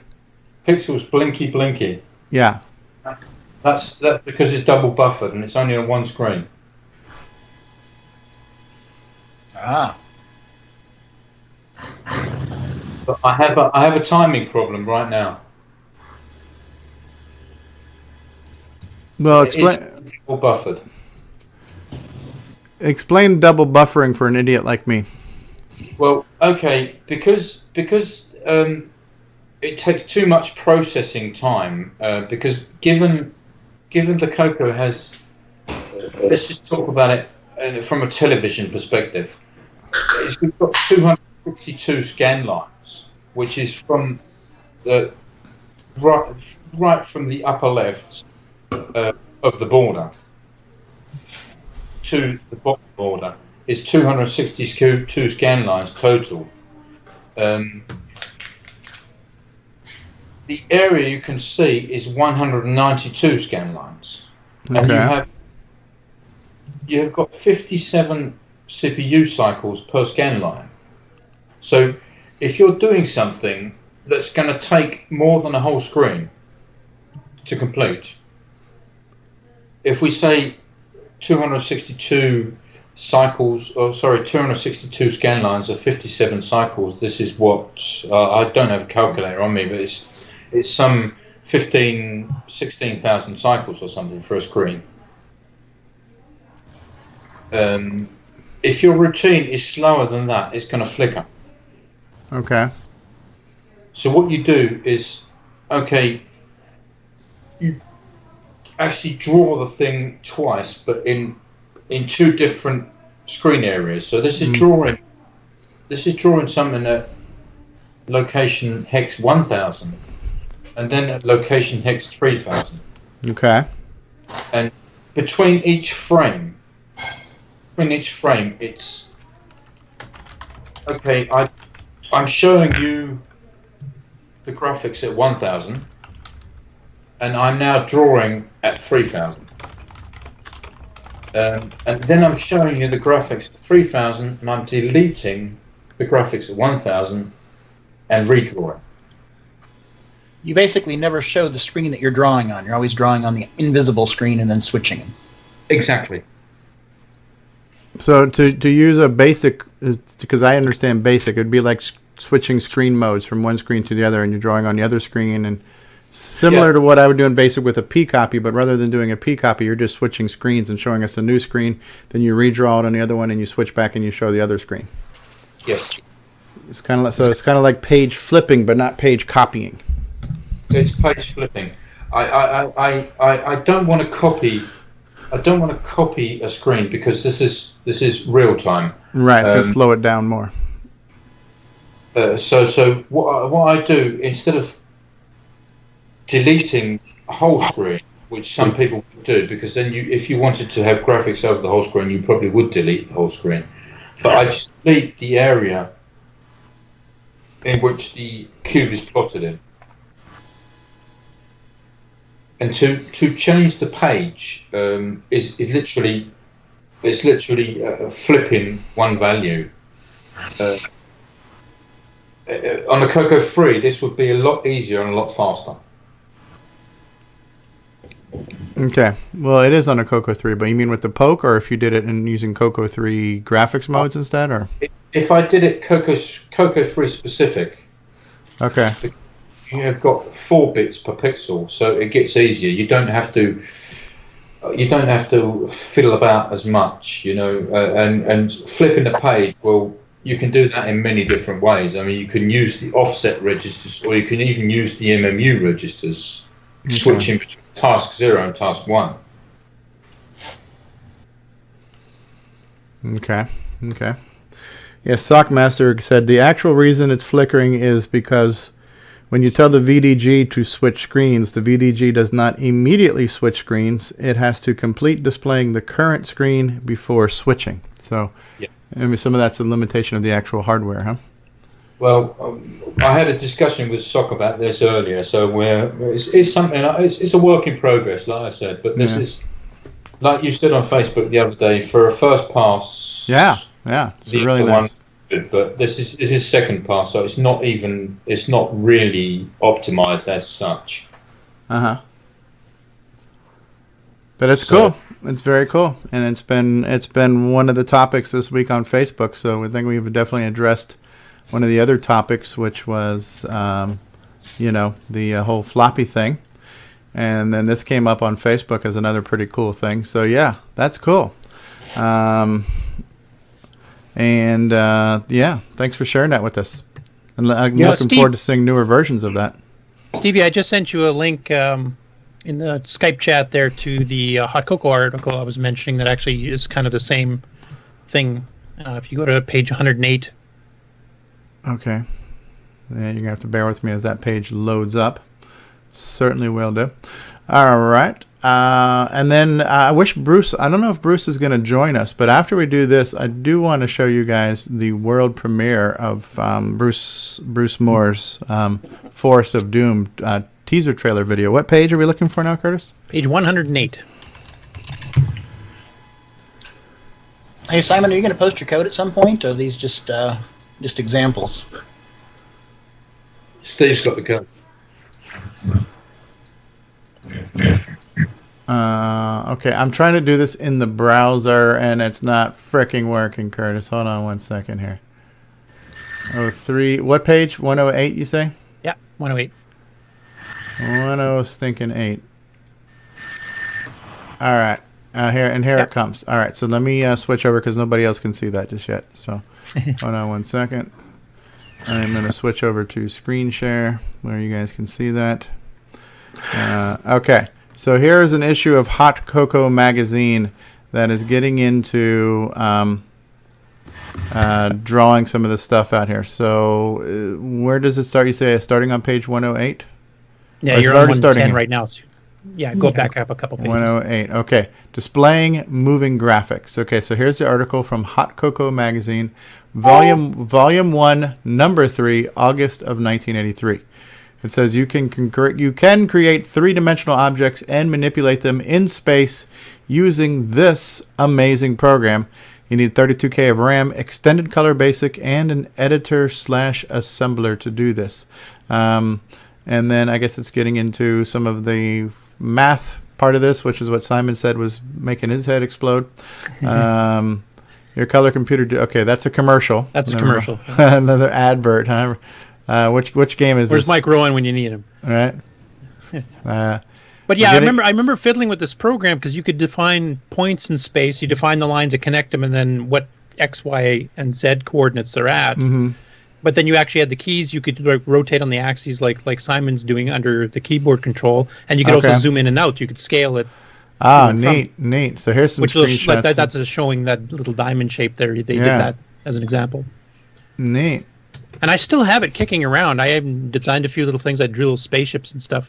I didn't know enough about programming at the time to actually use this in my own programs, but it was fun with the demo. And that's neat. So Simon, that might help you with the head-hurting math too, because it actually kind of explains how it all works. Yeah, I appreciate that because I actually have a look at it because they obviously had some of the same ideas, and given some of the concepts we have today, I mean, if you look at stuff on the C64 or the BBC Micro or whatever, people have worked out various stuff that's a lot faster than it was back in the day. Yeah, exactly. And this one actually ran pretty close to the speed yours is right now. I remember as you probably on yours too, the more lines you add or the bigger the shape is, the slower it goes. But it ran at a pretty decent clip. Yeah. Well, one of the games that did a pretty well job of this too was Firecopter. Firecopter had the whole geometry-based cities you were flying through, and you had scaling and zooming, and it was a lower resolution, but it was pretty impressive too when you think about it. That was an entire game working on 3D kind of vector wireframe-based stuff. And then Rommel 3D and Rommel's Revenge. I think Rommel's Revenge did a better version of it. And then Space Wreck by Spectral was probably the one my favorite because it was basically the Star Trek vector simulator from the arcade ported. Okay. I'm going to have to find that one. Yeah, but seeing these demos really got me feeling nostalgic for vector-style games. I would imagine something like Asteroids is probably doable. I know that there have been Asteroids games, but I don't know if they were actually being done as actual vectors that are... Now, what about... Kieran's got a version of Asteroids. Oh, yeah? Yeah. Oh, bit work in progress, but yeah. That would be cool. So, it's just got me nostalgic for that look. It was such a distinguished look. The other thing is Dungeons and Dragons. Yes, to a degree, yes. Very much. Very cool. All right, you guys ready to see the world premiere of Bruce Moore's Forrest of Doom trailer? Yes. Okay, I'm going to share the sound with you guys on Skype right now. And so he sent this to me, and again, this is I'm going to wax nostalgic here for just a second, but in fact, we've been doing this for 20 weeks, and how many world premieres have we had? I can't even count them anymore. You know what I mean? Like, we've had Bomb Threat on here. We got to show off the Pac-Man transcode on here. There's just been things that we've been able to show for the first time that it's just really kind of cool. Varlock, Curtis is saying as well. So for those of you not aware, Bruce Moore is working on this game that he originally developed when he was a teenager. He lost it. He found it on a cassette tape. He's rewriting it. And Simon, you're helping him a little bit with this too, with some of the hybrid assembly routines. Semi-graphic stuff using your SG edit utility as well. So it's pretty cool that this is something that's been resurrected and is being finished, kind of like Bomb Threat as well, where Bomb Threat, he didn't even have the source code. He had to rewrite it. Rick Adams did. So so we're going to look at the teaser trailer for Forrest of Doom. Are you ready? Here we go.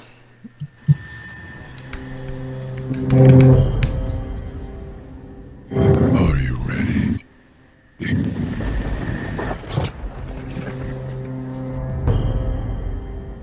For the forest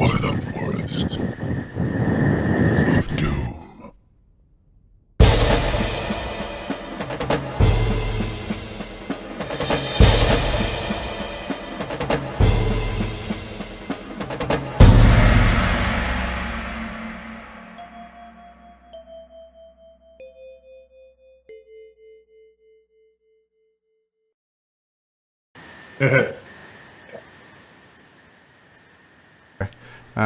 We're back. That was pretty cool, though, right? That's the I like teaser the I think trailer. part. That was good. I think, right? No pressure, yet no commitments. And so I know that one of the things that Bruce put up on Facebook was kind of a poll saying, how would you guys like to get this game? Would you like it in digital distribution? Would you like it on a physical floppy, virtual floppy? And so I think a lot of people chimed in on that. And then there is the possibility that this could be on a cartridge, right? Because John Linville posted a blog post saying we can put a basic game on a cartridge. And not only that, but if it was on a cartridge, then it could potentially take advantage of John Linville's Game Master sound module as well. And that is always a possibility that we might see a version of that in the future that might take advantage of that. So that would be really interesting. So I don't know too much about the game. I know it's somewhat of an adventure game with some RPG elements possibly. And hopefully we'll get Bruce and Jacob to talk about it sometime in the future, his son. and maybe we'll get an exclusive interview with him here. You never know. But yeah, I can't even count all the world premieres we've had. But speaking of counting, I do want to switch over for something just for a second, because I want to look at something, because I just want to acknowledge some of the community support that we've been getting. So when we look at some of the views I've received, so number one, I've put up a couple more chapters in Basic, and they've gotten roughly 60 views a piece, and they've only been out there for a little bit of time, so that's kind of cool. But this one I found to be really impressive. CoCoTALK number 19, last week's show, we have gotten 233 views on there, and that's probably one of the most viewed shows right now. Of all of them, and it's probably a combination of a couple things. There's probably a lot of people interested in hardware, and I just think that organically things are growing. The buzz is generating, and I just think more people are getting interested in possibly catching up. But I think 233 views on a almost 3.5 hour show talking about vintage hardware.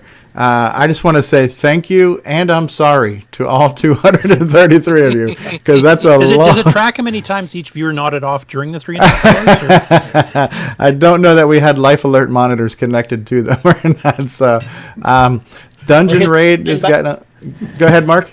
Or hit the rewind button. Yeah, the rewind button.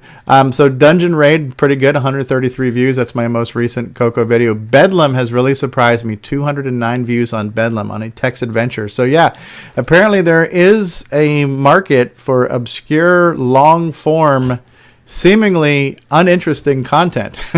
There are people out there interested. CoCoTALK number 18, an introduction to OS 9. It's gotten almost 200 views. That's pretty good.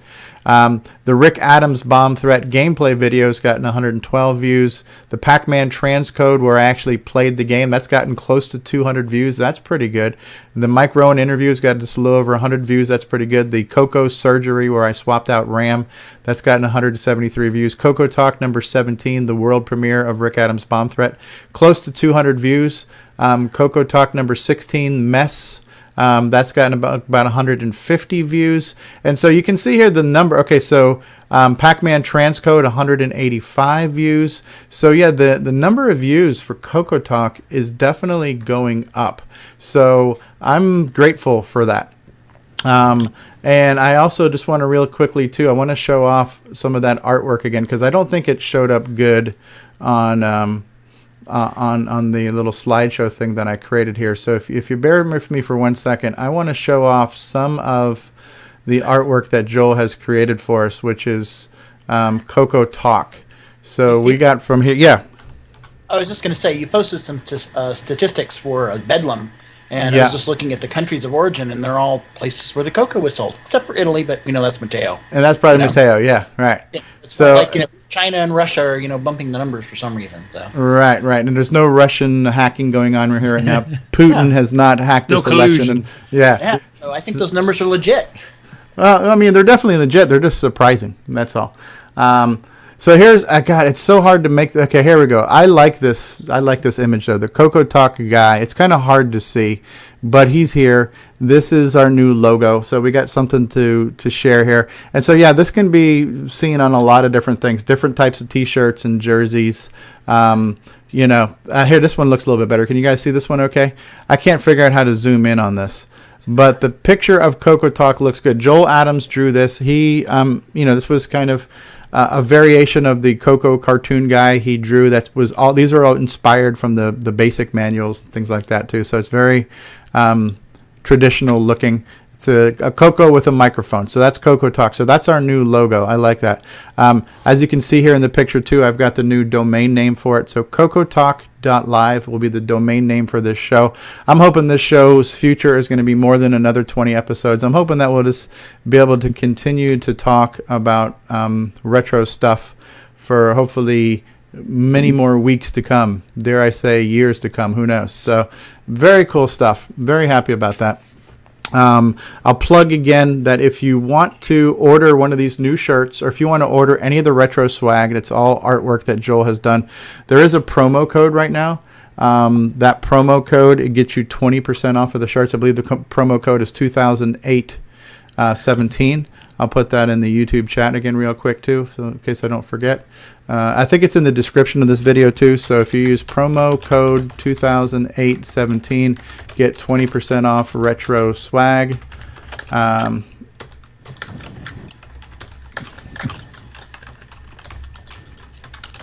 There you have it. So we've done a world premiere. We have shown off a brand new logo for the show. We've reached 20 episodes. What else do we need to talk about this week in CoCoTALK? What else do you guys got going on as far as projects, things you're interested in seeing, things you're interested in doing, etc.? Well, one thing I'm interested in seeing is actually if we can zoom in on Ron there and actually show off some of that CoCo stuff he was kind of displaying and actually kind of going through them, because he had some pretty interesting things in there. Yeah, we'd be happy to do a show and tell, Ron. Okay, so this is hold it up a little bit higher. Okay, so this is deluxe color mouse. That's the 2-button mouse, new in box. Right. Nice. I wanted to ask. Can you hear me good? Yeah, we can hear you.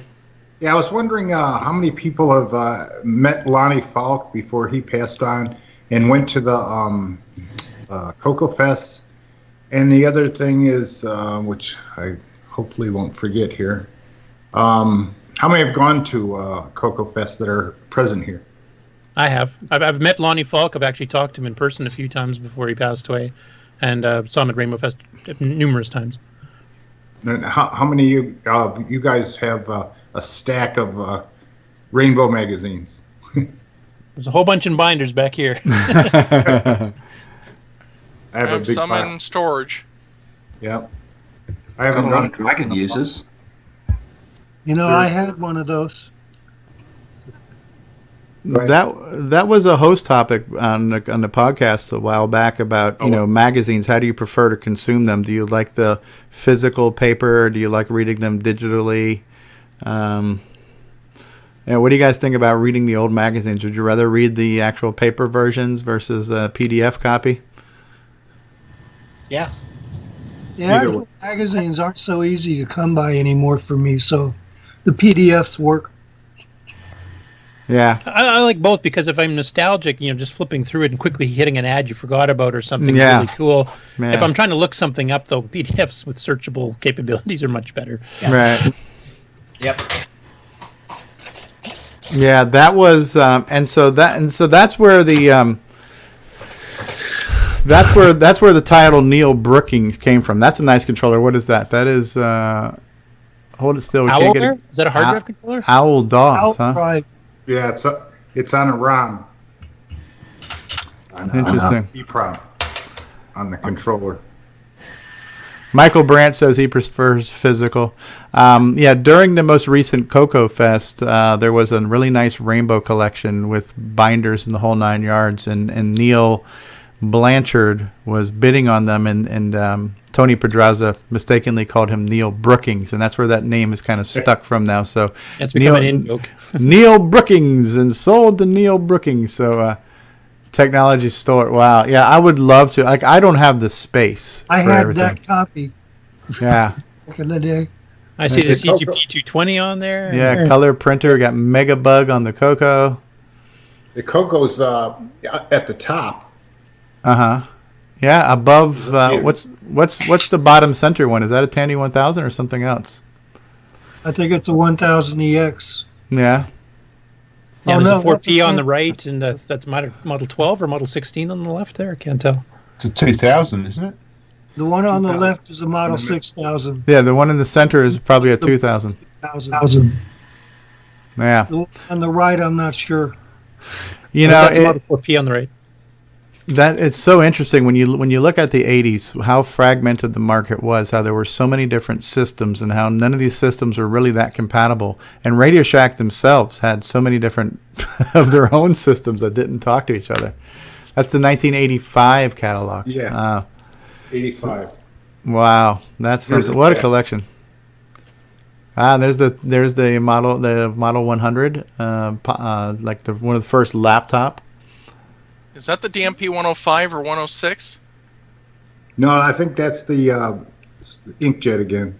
220. Huh. Yeah, it's the same as the front. Wow. Now, was that inkjet or just ink colored ribbon?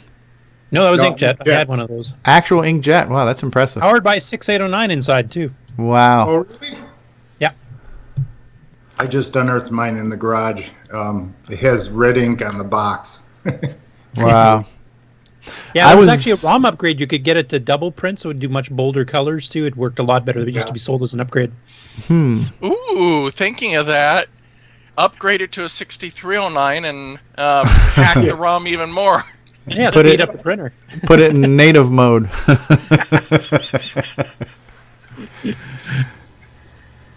The graphics printer. Wow. And if I remember correctly, that was actually manufactured by Canon and rebranded by Tandy, wasn't it? Yes, I think so. Makes sense. Let's I see the had front. one of those once.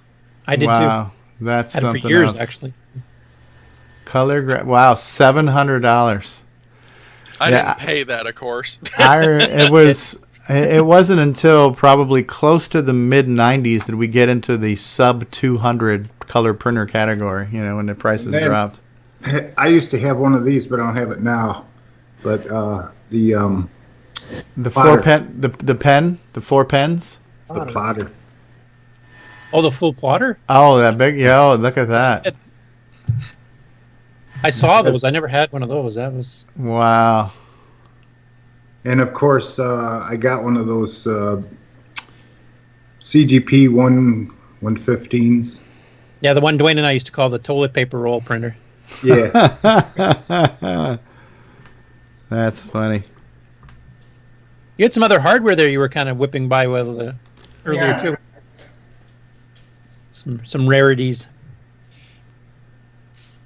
Yeah, speaking of BASIC, when we brought that up of compatibility, Steve, from back in the day, the Nice. CoCo 3, when I was using it, was able to...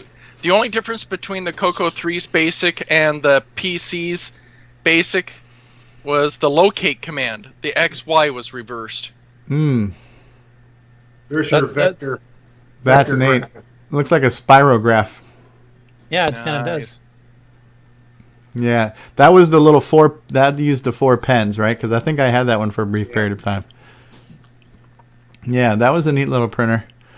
Slow, but it, Yeah. I was never much of a printer person back in the day, and even now, I'm not a big fan of generating paper if I can get away with it. But there is something nostalgic, I think now about the older printers. There's 2 challenges that I see with retro collecting. One of them, for those of you that this applies to, is obviously the spouse component. But then the other one becomes that's space. nice. Yeah, the graphics pad. I got one of those too. I got one of those in box like that on eBay for like $25. Nice. I had one too. When those things went on clearance, I ended up getting one. They were neat. They were really neat. Full the graphics resolution, tablet. and you had that sensor where you could actually tell if the pen's not touching, but close. Yeah. It came with a demo program for drawing, but I had actually written my own custom program for drawing lines and circles and painting and kind of getting and putting stuff on the screen and stuff like that. That brings back memories. I've got my graphics tablet. You know what would be a great thing to do with the graphics tablet is to use that to play something like Double Back, where you could actually swirl around the screen. That's cool. I think it's one of the ones I showed you on that very first episode we ever did together. That's neat, like a Flight Commander style joystick. Now, does that have the 5 or 6 pin DIN connection too, so it works on a CoCo and a Tandy 1000? I can't see it. Hold up a little higher. Okay, there we go. Yeah, it does. Okay, so that'll work on either one. Yeah, neat. That would be cool for certain games. Yeah. Yeah. And the suction pads to hold it on your desk so it didn't go flying around. Yeah, Steve would need that when he decided to rage quit. Yeah, because that way you throw the whole table. What's that switch for? Yeah. I think it's to select which set of buttons you're using, isn't it? Can't remember. Yeah, fire button. Select. So if I remember, it had 4 buttons. You had the ones on the base of it, plus you had the ones on the handle, and you could switch between which ones were active. That's right. That's neat, like a Thrustmaster style joystick. Very cool. Yeah, the only action you're going to get is moving. But you had like a J&M controller you were showing earlier. Yes. I have a J&M here with a switch on the back of it. Wow. Yeah, so dual ROMs. So you had JDOS and RS-DOS. Wow. Is there an opening on the right side of it? No. No, I asked him about that already. That's neat. But it was actually a metal case. Like the Tandy controllers were those plastic ones, and J&M actually used like metal painted black. Yeah, these were metal. I have another one that's plain Jane without any switch. Okay. But it's a cool logo they had. Yeah. Yeah. Yes, Their memory indeed. finder, which we were talking about in the chat there, they had in their JDOS, they had a separate program for actually aligning drives, like at a high level. And they sold a special alignment disc called Memory Finder that was custom made. You couldn't create it on a computer at the time. And you could align anybody's drives, a PC, a CoCo, an Apple, whatever. And it actually had test programs built into the ROM that you could call to actually do all this. And some people actually bought that and used it commercially. It's quite a nice little program. Did anyone ever have this big printer? $1,500. Daisy wheel, huh? It weighed 700 pounds. Yeah, that's Wow. a Daisy Wheel too. They were very popular in attorneys' offices. Wow, $1,500. Holy crap. I think we had one of those or something very like it. But on Yeah, loan. they were fun to work on. Yeah, the little Wacom tablets, koala pads. Yeah, I have one of those too. Yeah, they were interesting. They were very popular for a brief period of time. Yeah, and very cross-platform too, because Apple had a program for it, Atari had a program for it, so everybody had the koala pad app. Or 64 too, you say? I have one, Commodore 64 one, yeah. Neat. Nice collection there, sir. Well,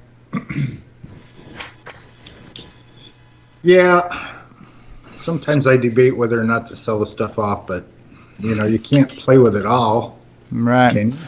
Is we this could just make a Ron's Corner segment to the show here every week. Yeah, bring every week you can bring in a new show and tell component. Yeah, we can do that. That'd be fun, because if you've shown some of the stuff on Facebook, you've got like the number pads from HGL, which were very rare. I only saw one or two of those even at Fest most of the time. So, and some of the other stuff that you've shown off too. There's some pretty rare things in there that a lot of people have never seen in real life. So it'd be kind of cool. Yeah.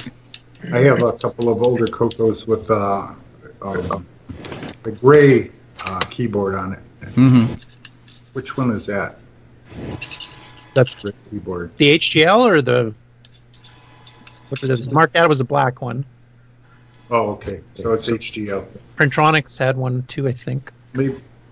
Well, I could show it to you. 4 or 5 aftermarket keyboards that were real keyboards. Hang on.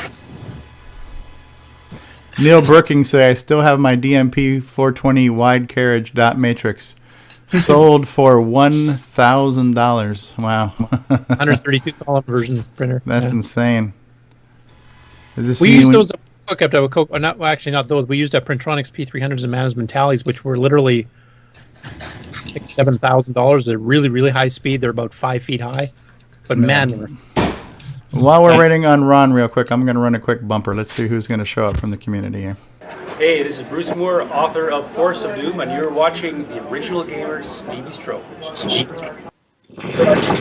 How do you like that? We just got to hear from Bruce Moore, author of Forrest of Doom. So we got him. All right, Ron's back. Oh, that's a TDP 100 he's got there. Yeah.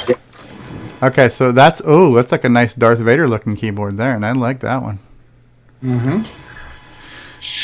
Now you notice how that CoCo badge is on the left. There's been some discussion on the CoCo badge being on the left versus being on the center. Does anybody know when the line in time was drawn that moved the badge to one location or another?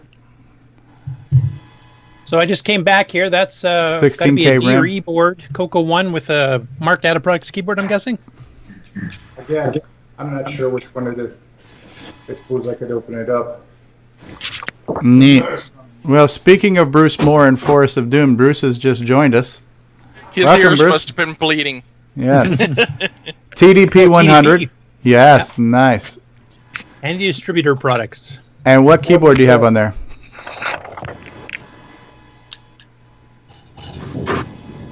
You got a composite mod on that? Maybe. Yeah, it looks like a But it composite also mod. has- Yeah, one would be for audio, one would be for video. Well, why is one male and one female? Ask the guy who did it. Because CoCo. Yeah, because CoCo. Yeah, So you you can can, tell them if you plug it into itself, you create perpetual energy in a time vortex. So This thing's a little. Can you tell it's a little yellow? yeah, and I don't think that was the original keyboard. I think they came it's stock not. with the chiclet That's keyboard. CoCo 2. That's a CoCo 2 semi-melt melty keyboard, isn't it? melty keyboard. Yeah. It's the melted one, yeah. Yeah. Yeah, I just got one of those at CoCo Fest from Steve. What is the name? Norvioski. What was Steve's last name? The laser guy. So I got one from him. Shoot.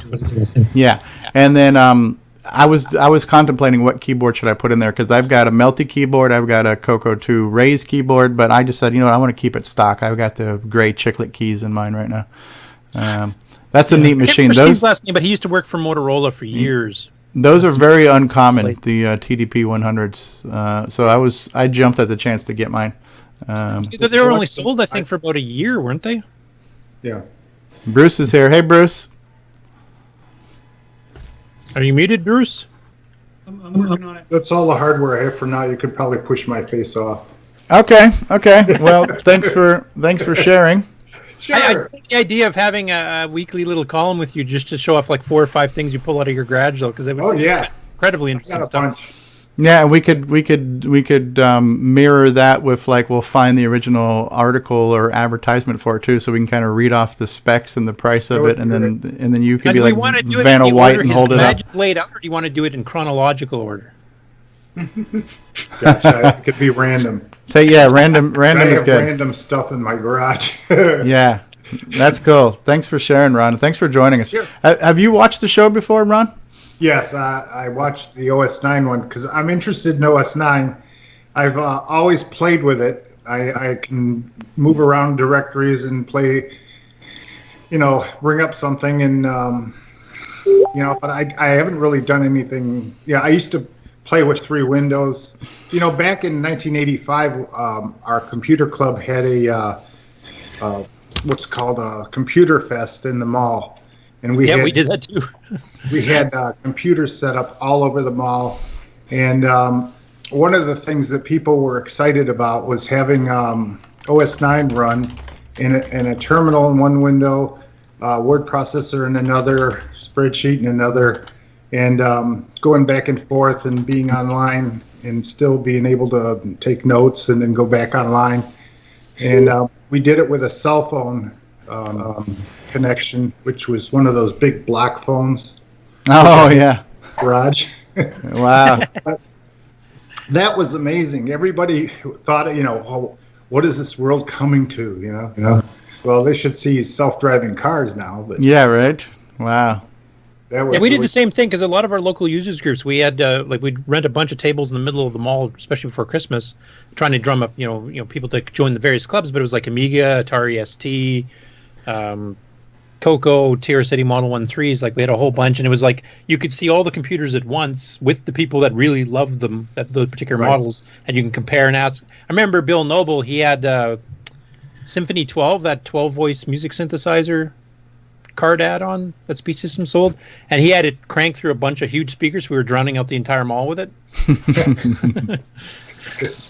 We had a guy in our club who wrote music, and it would play it continuously, and his name was Dave Roper. I don't know if some of his stuff is still around, but he used to be able to, I think he wrote it in Musica. You know how Musica has all those notes across? Yeah. Very cool. Hey, Bruce, welcome to the program. Hey, thanks. I'm glad I caught the tail end. Yeah, I wasn't sure if you were going to make it. We actually did show off the Forrest of Doom world premiere trailer, but I'll be happy to show it again since you are here. Oh, okay. Okay, everybody, We've seen it before, I think. We are joined by Bruce Moore, author of Forrest of Doom, and here you go for the second time, the world premiere of the Forrest of Doom teaser trailer. Here we go.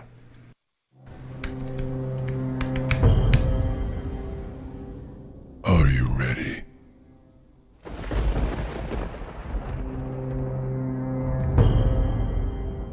For the Forest of Doom.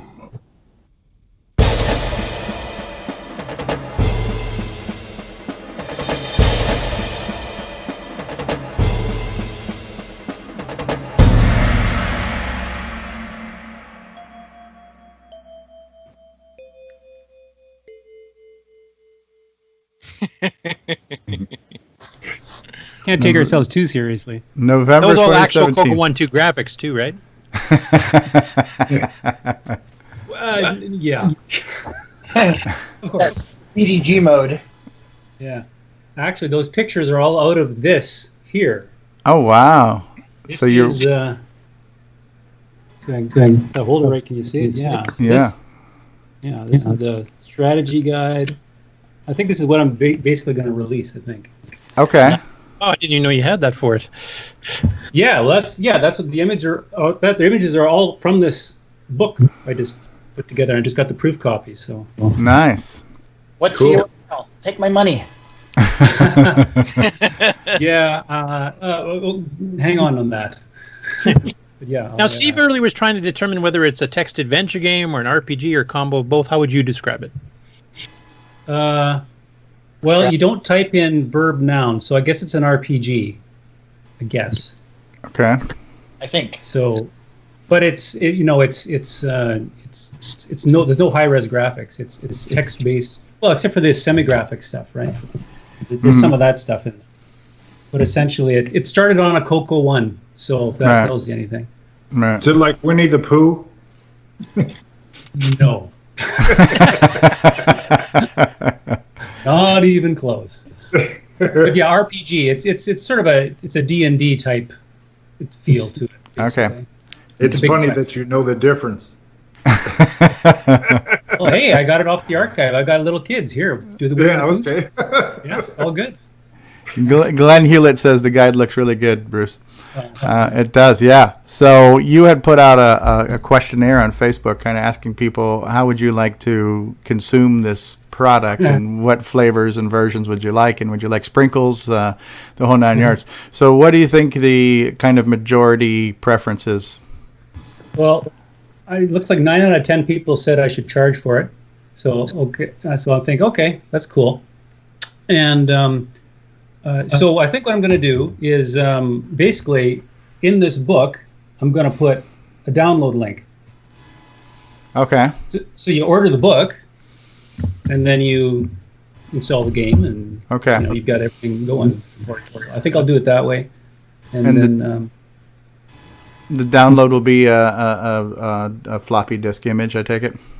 Yeah, a DSK image. I also wrote a 13-minute music track for you to put on in the background while you play.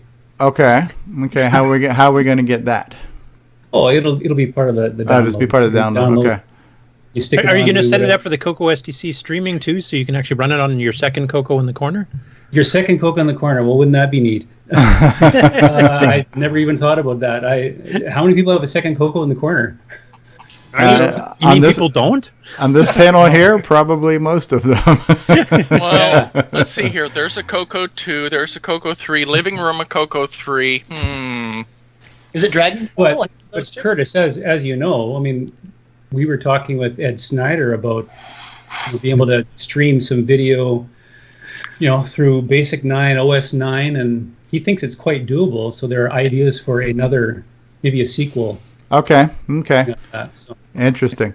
So the potential of getting this on the cartridge, is that pretty much a no-go for this product? No, well, it's not a no-go. It's let's do this first. Okay.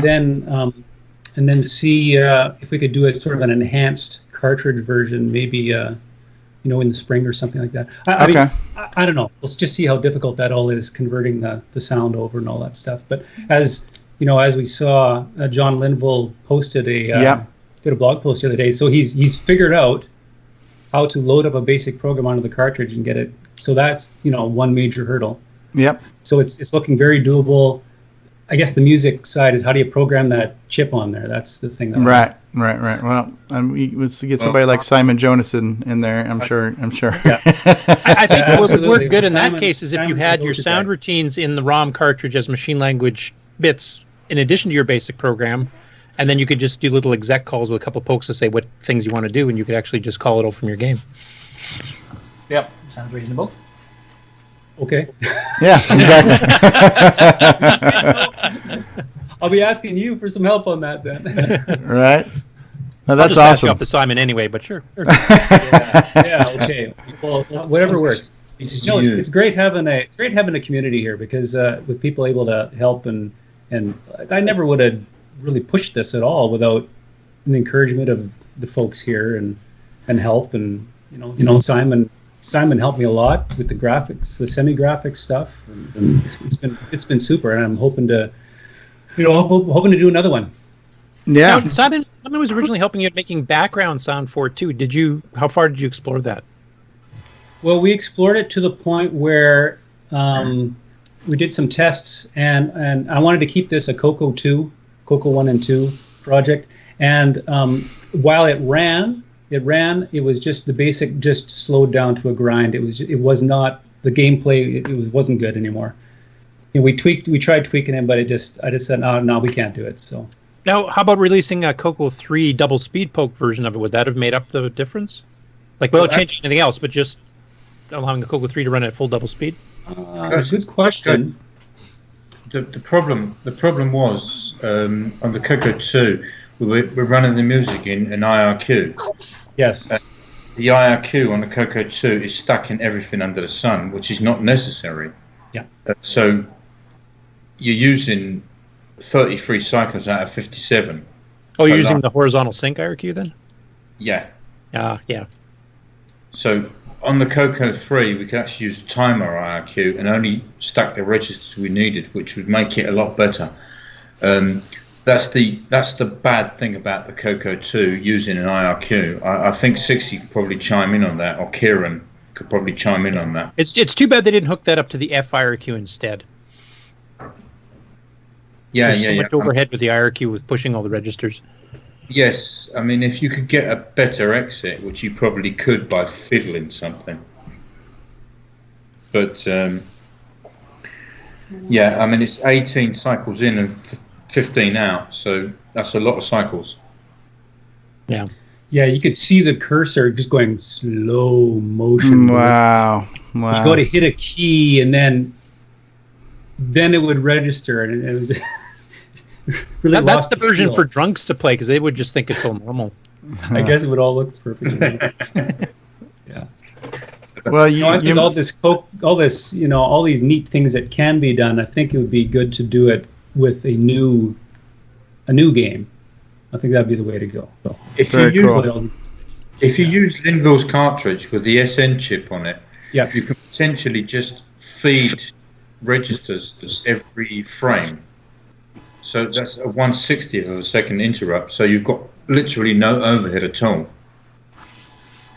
Yeah, that would be definitely doable, because I mean the FR or the horizontal sync, that's what 15,750 times per second it's trying to interrupt versus 1/60th of a second. Exactly.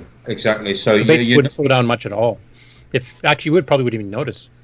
However, if you do that though, now doesn't that kill BASIC's timer function? No, you what you can do is if you pick up the vector at 10C, if you grab that address, then you install your own IRQ routine and you jump to that address afterwards, so you could keep the timer at the same time. Yeah, basically you're a pass-through. Your program intercepts the thing, does its own little thing first, and then just passes off to BASIC, and BASIC has no idea anything's changed. And so the timer actually still, it's not going to lose time? It's not going to freeze for a second? Or? It shouldn't freeze, but it might be a little bit slower. It'd be so little overhead on the routine, I don't think you'd really notice it at all. Okay. Your speed would be pretty well 99.9%. Well, then that would be the thing to do with the cartridge version, then for sure. Yeah. So Simon, yeah. There you go. More Anybody? more You don't have enough to, conversations. Simon, do that too, Yeah. please. I've programmed John Linville's chip. You all heard it on Facebook. Yeah. Yeah. Well, if you're going to be doing the music, why not stop there and just throw in some vectors while you're at it too? So have some nice 3D animated vectors on there too. So. Yeah, there you go. So this is how sausage is made, huh?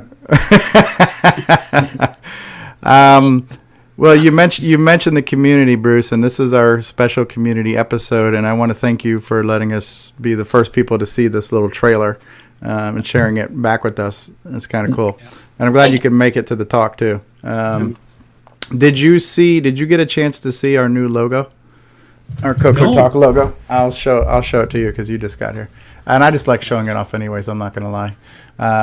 So let's go back and let's find that, and then I will bring it up. But yeah, so the same guy who's done all our other CoCo artwork and all our retro artwork, who is Joel Adams, son of Rick Adams. He has done this for us, and so I need to find the picture. Let's make it big. I can't zoom in with this stupid viewer. It's really annoying me. Here we go. Here's zoom. Here we go. All right, so let me switch to full screen so you guys can see this now. Hold on one second. So everybody else can see it too. All right, so here is the CoCoTALK new logo now. And so I finally figured out how to zoom with this stupid image viewer. So you can see it's got the Coco dude. He's got a table. He's got an old school microphone. And we even have now an official URL, which is called CoCoTALK.live. We've got a domain name for the show. And at the moment, this domain name is just pointing to the YouTube playlist, but I hope to have a website at some point in time in the future too. So CoCoTALK.live is the new official domain name, and this is our new official logo character for the time being. Pretty cool, huh? Will the domain name, like if I go CoCoTALK.live, and you're streaming CoCoTALK, will it be right there for me? Or? I have yet to figure out what I want to do with it. So right now, all it's doing is it's pointing to the playlist of the previous episodes. Yeah. The problem with trying to point it to something live is that my live feed is the same live feed no matter what I'm doing. So I'm not always going to be live, and you might tune into it sometime, and I might be playing Minecraft, So I have to figure that out, and maybe even open up a different channel to live stream in the future. But what I can do is I can open up a web page and embed the live stream, so when we are live, you can view it from that page. We'll figure it out. But Coco, I just thought that was kind of cool. I thought we should have a name for the show. So CoCoTALK.live kind of works since it's a live show, Absolutely. So yeah, it's number 20. It's probably a good time to make this kind of an official thing, eh? Have its own. Yeah. It started off as a kind of impromptu thing that we're talking about CoCo Fest, and then I figured, well, you know what? Maybe we'll have twice a month. We'll have at least 1 month we can talk about the podcast, and maybe we'll have something else to talk about. But we have not missed a beat, and it's been 20 episodes. That's 5 months we've been doing this, going on.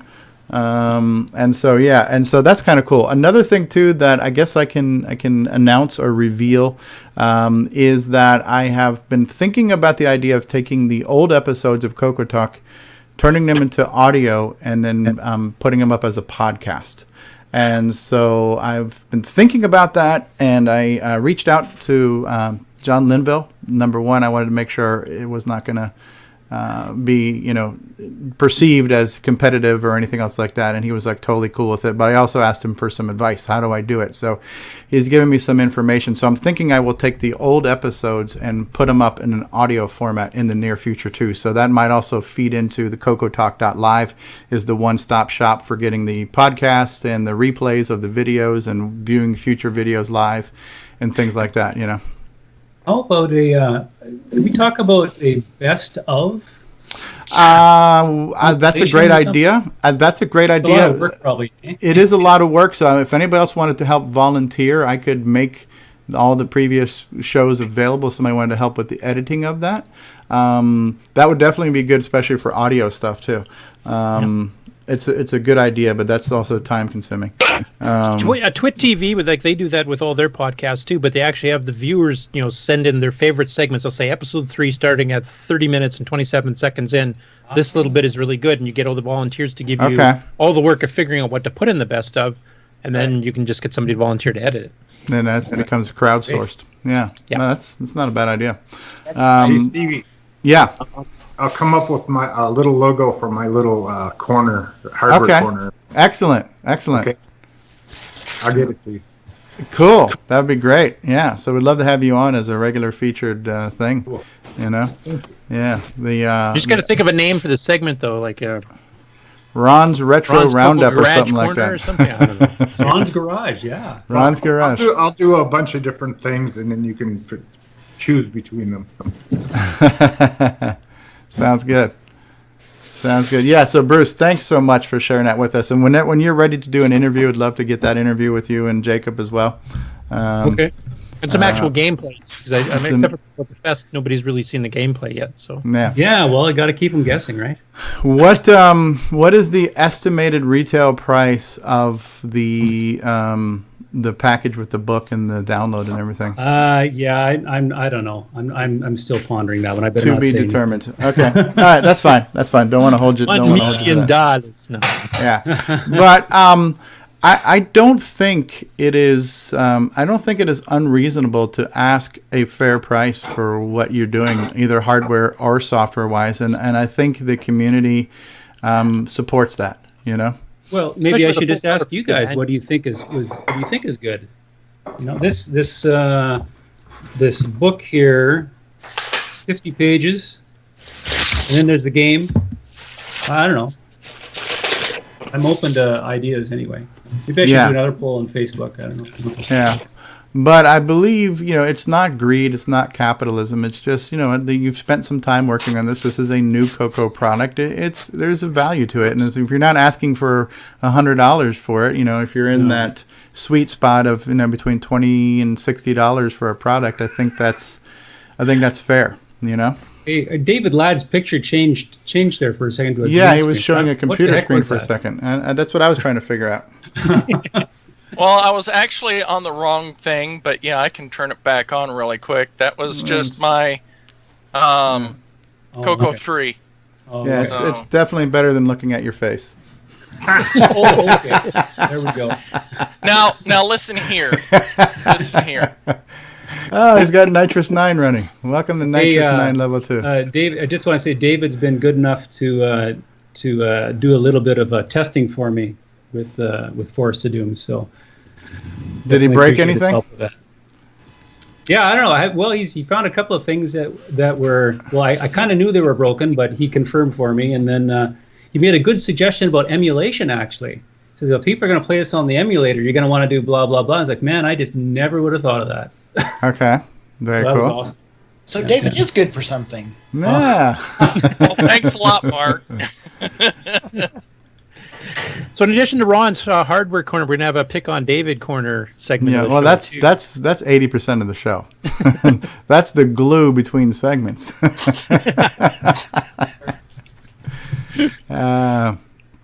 Yeah, it's good. It's been a great 20 weeks, and so we'll have a few things to look forward to as we get closer to Tandy Assembly, like the countdown to Tandy Assembly, similar to how this show started.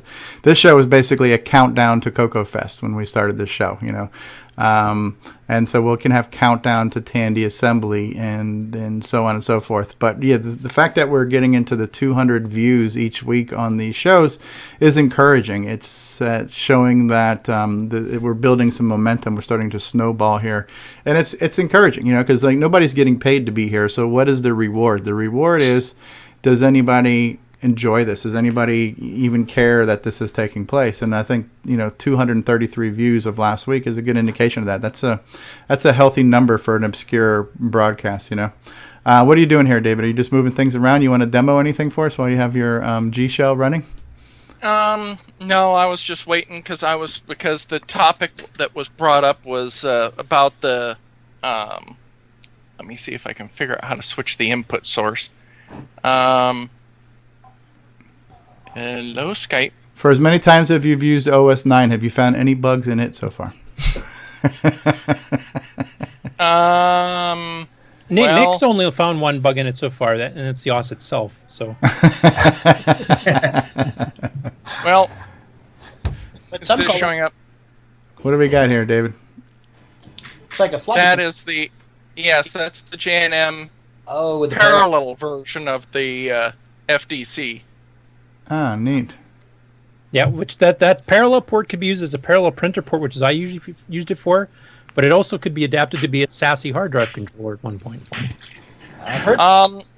Actually, those wires that are hooked up, this was going to be my prototype. This right here that I've got showing right there is one of FTDI's USB to parallel interfaces, but on Windows, Mac, or Linux, it's seen as a serial interface. So like for DriveWire, it would be seen as just a regular serial USB device. And so what I was trying to do is get this hooked up as a possible alternative to the Becker interface using the parallel port that was on the J&M controller. But unfortunately, I've got some bad chips on my controller because the parallel port's not working. So I need to fix the controller before I can go forward with my testing. Interesting. Yeah, and that was a full bidirectional parallel port. You could read and write to it too. So.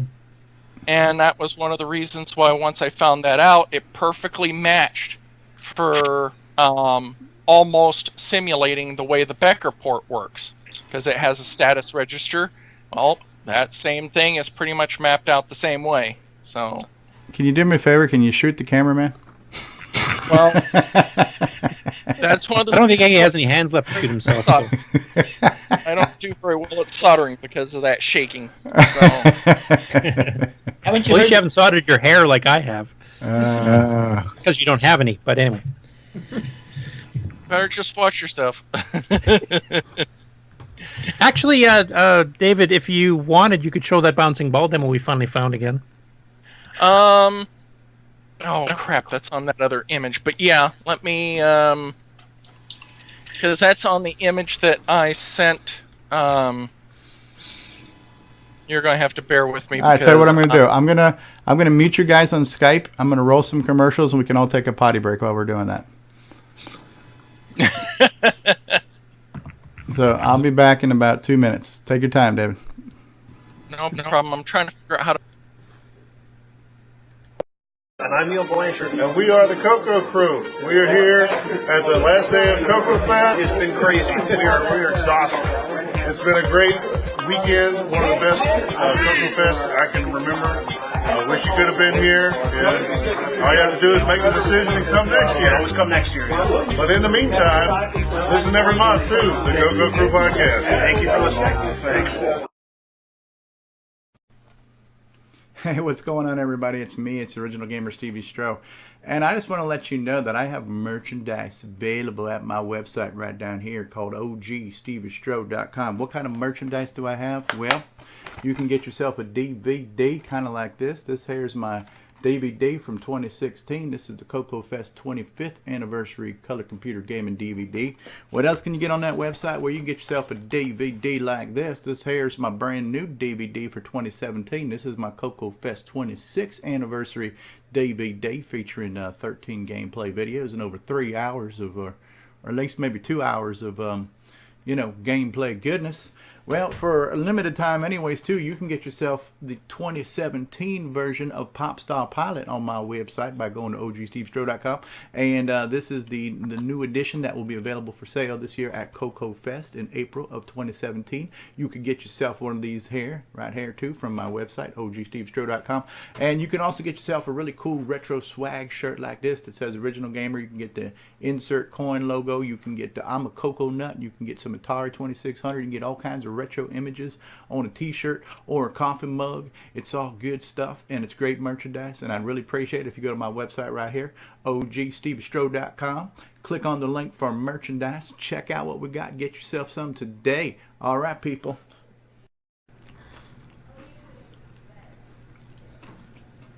All right, guys. Coming back. All right, we're back. That's good.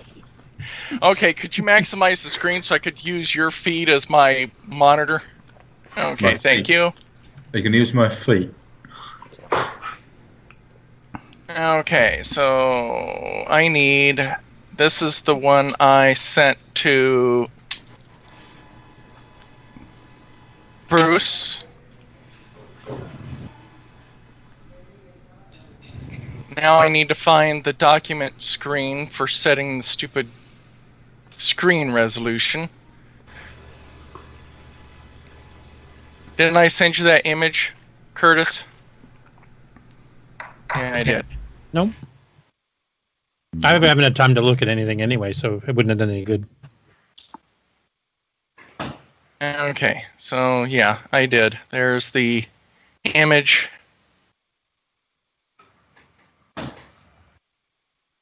Sorry about this taking a little bit longer because I need to get this overlaid in the right way. Do I need to run another commercial or are you good? Oh, here we go. We got some screens coming up. No, because unfortunately I can't see what I'm doing unless I'm seeing it through your screen. Ah, okay.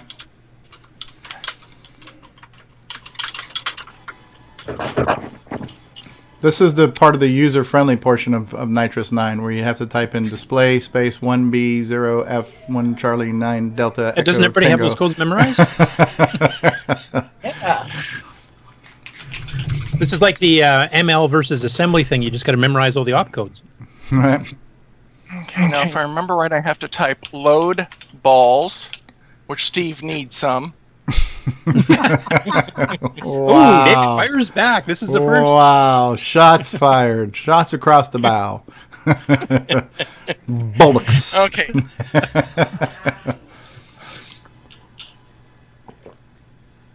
Okay, so load bounce.bo9.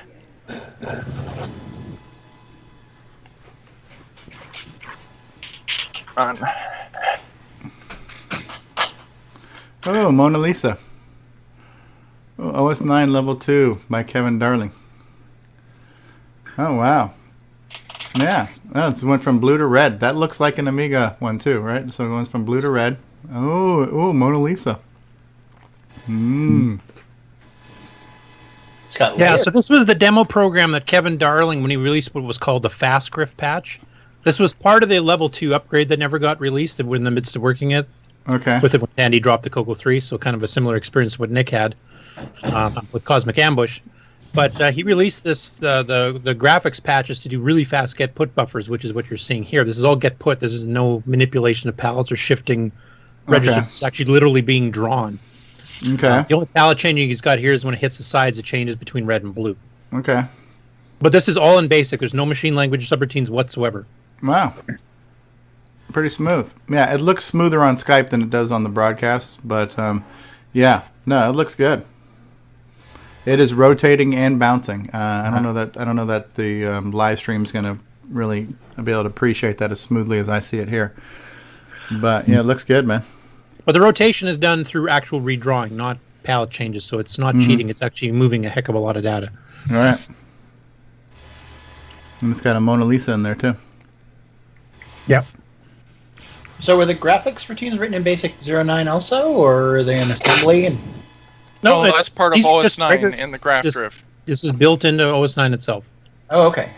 It's basically escape code sequences. You just send it to tell it to put a shape or change a font or clear the screen or whatever. Gotcha. But And this is also because using page flipping to smooth it out a little bit too. So that's built into BASIC 9 as well with OS 9. it's using basic commands, but it is taking anything you do in OS 9 has to go through drivers to the operating system, though, correct? Okay. Legally, yes. Okay. My play command, for example, doesn't. It bypasses it, but. Okay. And David, if you want to just go to another window with VD and maybe just load up the source, you can see it's not very long. Oh, that's right. We can't do that because it's running. Well, just hit a key or space bar. What is it to exit out? I can't remember. Enter. You can't hit clear and switch windows while it's running? No, because it's flipping windows. So it's Right, you're saying it's flipping windows. I thought we were running this in a CoCo. Flipping windows is what I have on my PC.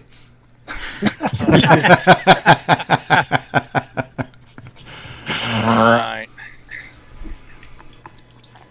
Okay. That was Steve taking a shot at himself. Yes, and unfortunately, he didn't do a very good job at it either. But we laughed.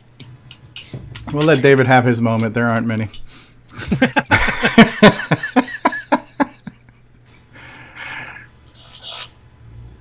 Procedure for bounce. A demo of speed using the fast graph.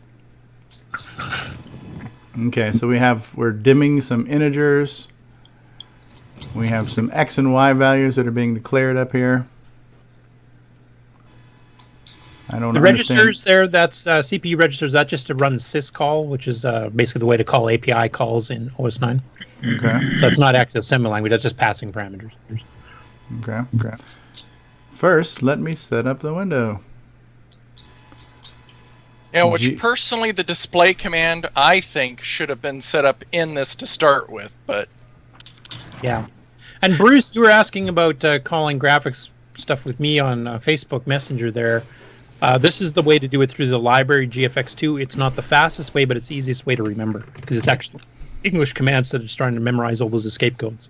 Library GFX. Okay.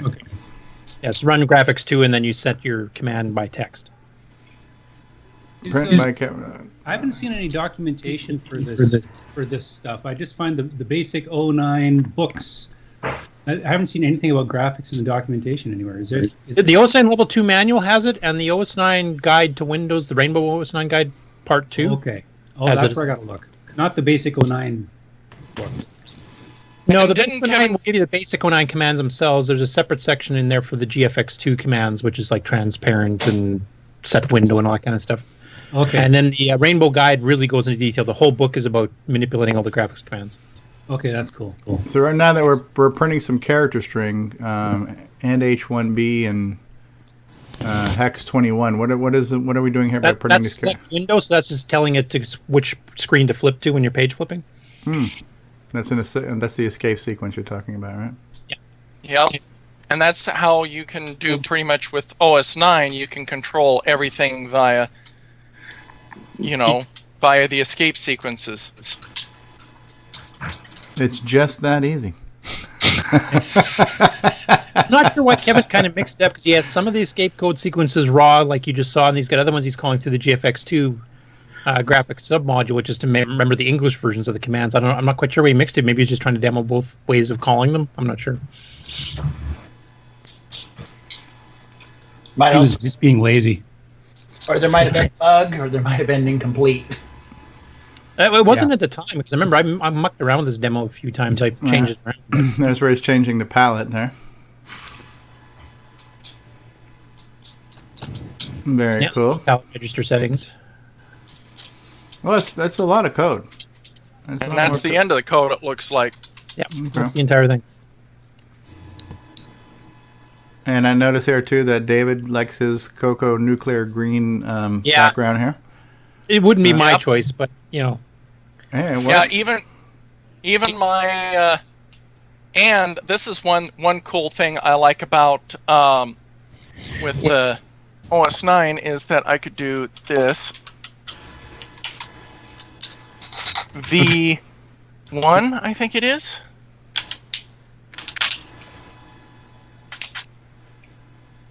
So now I should have a second VDG screen. Okay. So I could go, if I want, I could have a whole crap load of VDG screens instead of this window ones. Oh. Very nice. Yeah, that's neat. That's neat. I'm looking forward to getting back to some more OS 9 stuff in the future. One of the questions that came up earlier is when are we going to have some images available? And I guess there are some images available in the Color Computer Archive. What I'd like to do, I know Barry Nelson has sent me some links that I haven't had a chance to look at yet. I'd like to take a look at what's on the archive, what Barry Nelson has, and maybe take something similar to what Bill Noble started us with and come up with maybe, just a handful of images that we know work. And here's one that works on CoCo SDC. Here's one that works on MAME. Here's one that works on VCC or whatever. And just have those 2 or 3 images. And I don't mind putting them, links to them or hosting them on my website and stuff too. So, I can host them on mine as well. So yeah. So that's kind of it's a plan. I don't think a lot of work has been done to move that plan forward, but right now that's my plan in my mind. And when my time permits, I definitely want to start compiling more of these things. In the meantime, if anybody has some of these things out there and you want to help, send them to me with links and things like that.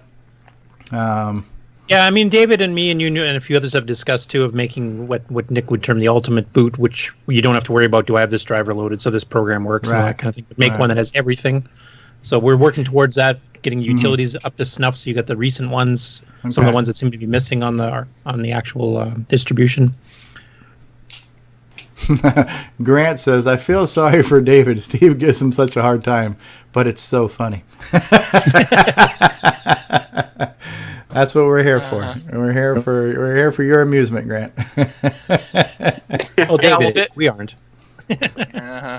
David's like OS9. He's the punching bag. When we need to take a jab at something, he's just there. So, but this particular boot was obviously customized for me, but I do have the drivers in it so that the main term window is VDG. I have Vern and the other support modules, so that way you can start up like the King's Quest games or the Flight Sim or whatever. Yeah, so that's getting close to what we want. Something where you just boot once and you don't have to worry about a special boot for this game and a special boot for that game. And the only thing that we need to eventually take care of is this nice little issue. Oh, Cave Walker? Yep, because if I go right here, if I didn't fat finger my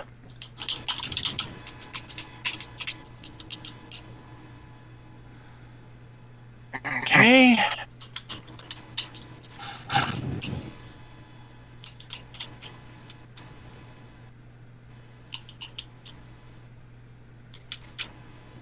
Oh, I must have typed something wrong. It's such a user-friendly operating system. Uh-huh. Where's the Sorry, was I thinking loud?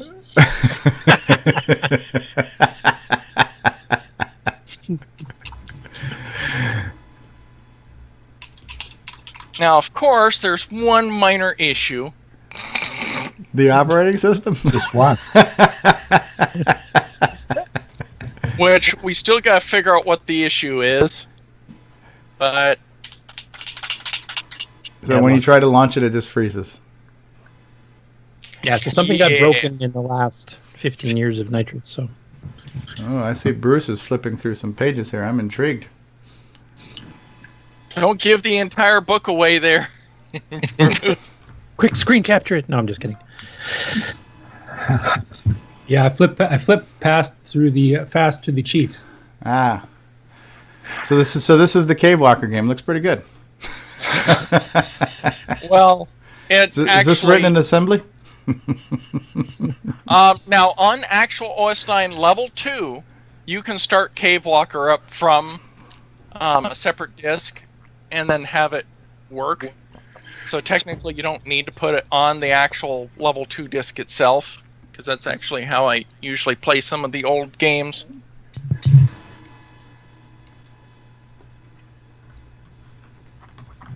So yeah, I'd like to do a little project where I can figure out how to make a hard drive and copy something like Interbank Internet to a hard drive. So that'd be just a fun little project for me to do some grassroots OS9 little, simple things.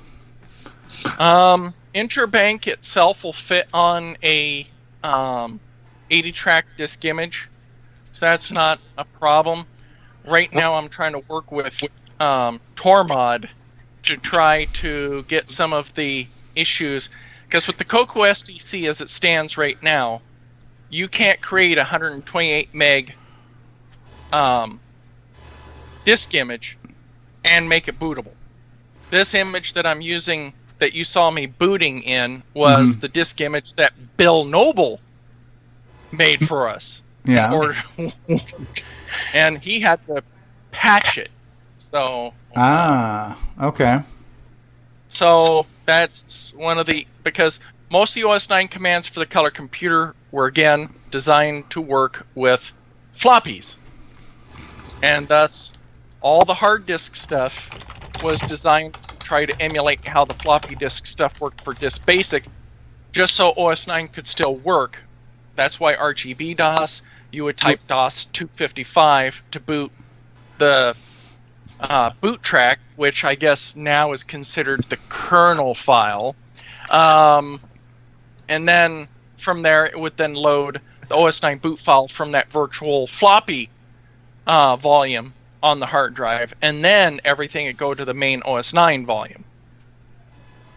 And see, the more I hear about it, the more easier this operating system sounds to me.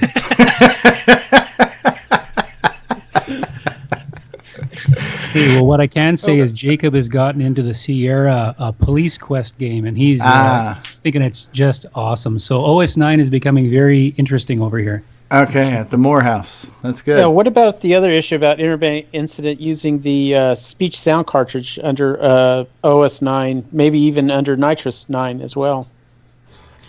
If it's the OS 9 level or the Nitrous 9 level 1, it should work as far as I know, especially if it's directly accessing it. Yeah, the problem is the double speed. Yeah, if you're running OS 9 level 2. Yeah. Now you can manually go and write a basic 9 program that does POK 65496, and it will slow down Nitrous 9 to 1 megahertz, and it should work under then. Of course, everything runs at CoCo 1 speeds then. Well, I actually had loaded it using under the SDC and booted under the level 1 and did a double speed poke. It works, but I was just talking about it being just you could boot up Nitrous 9 and then boot up Interbank Incident separately, as a separate file, all together.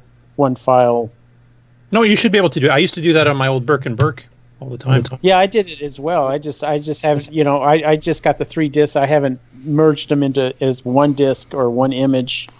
There's actually a script on disk 0 that it says, I believe, HDD install or something like that, and it copies all the files for you.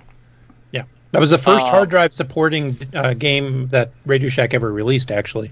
Yeah, I used it under Burke and Burke years and years ago. I just did it really quick and didn't get it to work right, and so I just kind of gave up on it. And well, here's the thing: if you was using Nitrous 9 level 2, it's also suffering from the same issue as Cavewalker. It will not work under Nitrous 9 level 2.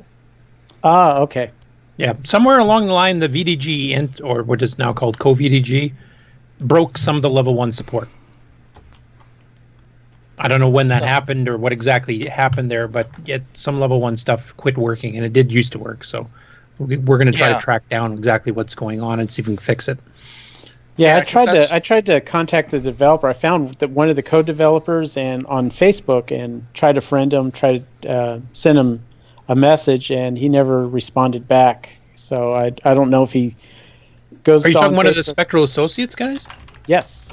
Oh, which one? David Figg. Okay.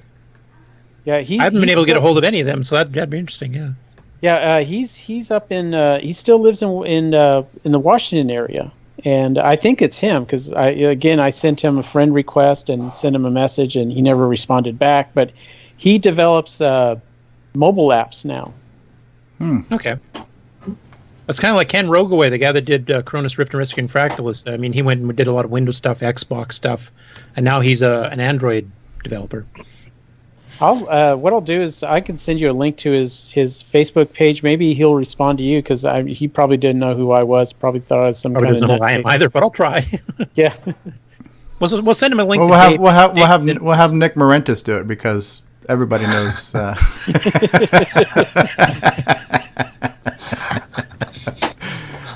What else can he say that everybody doesn't already know? Because there was a couple of bugs in that game that Radio Shack never addressed, and I figured out a couple of things that I thought were bugs, but they weren't actual bugs. They were just part of the game. Features. Very cool. Very cool. All right, let's take a look at Tandy Assembly, and let's see if anything new is cooking here for the Tandy Assembly website real quick. When we look at our speakers, I guess that's all they're going to list as speakers. It's the big heavy hitters. But I know when it comes to guest speakers, there will be more. I'm assuming those will get posted at some point in time. Well, Rick has officially said that he's going to be a speaker now, isn't he? Okay. Look at this. This has been updated just a little bit here now, too. So when it comes to exhibitors, okay, so we have me up here. We have Mike Rowan up here. We have Richard Lorbieski here of Boys in Tech. Peter and Alex Satinsky. Mark Marlette and Sandy Weimer from Cloud9 are here. Peter Bartlett and Malcolm Ramey, Colorado and Tennessee. Classic TRS-80s with modern upgrades. Randy Kindig will be here. Retro Innovations, that's Jim Brain. Ian Maverick, all the way from Australia, is coming. Maybe you can catch a ride with him, Nick. Just ride in a suitcase. Brendan Donahue with his CoCo VGA project. Alex Hightower is going to show the Tandy model. And John explained this to me because I couldn't understand it, but he's going to have a Tandy 1000, 2000, 3000, 4000, and 5000 PC compatible systems. Retro Tinker, John Linville will be here. Evan Wright, author of Flood It for the CoCo, as well as the adventure game interpreter. Scott Adams will be here, and then Michael Brandt is he's got the Tandy font. It's called Mike's Miscellany, Tandy items, miscellaneous Tandy items for sale, as well as displaying various Tandy computers and related hardware, CoCo and others. So Mike's Miscellany, Mike Brandt, my carpool partner and roommate for the weekend. Very cool. So our exhibitors have increased. So who are our sponsors? So The Right Stuff, that's Ian Maverick. John Benson is a sponsor. The world's largest TRS-80 collection. Here's Richard Lorbieski here of Boys in Tech. And Brendan Donahue is a sponsor. Floppy Days is a sponsor. Okay, we're probably going to now have to get CoCoTALK as a sponsor on here because I don't want to be left out here on all these little thumbnails of podcasts now, right? So we probably need to get CoCoTALK in there. To be determined soon.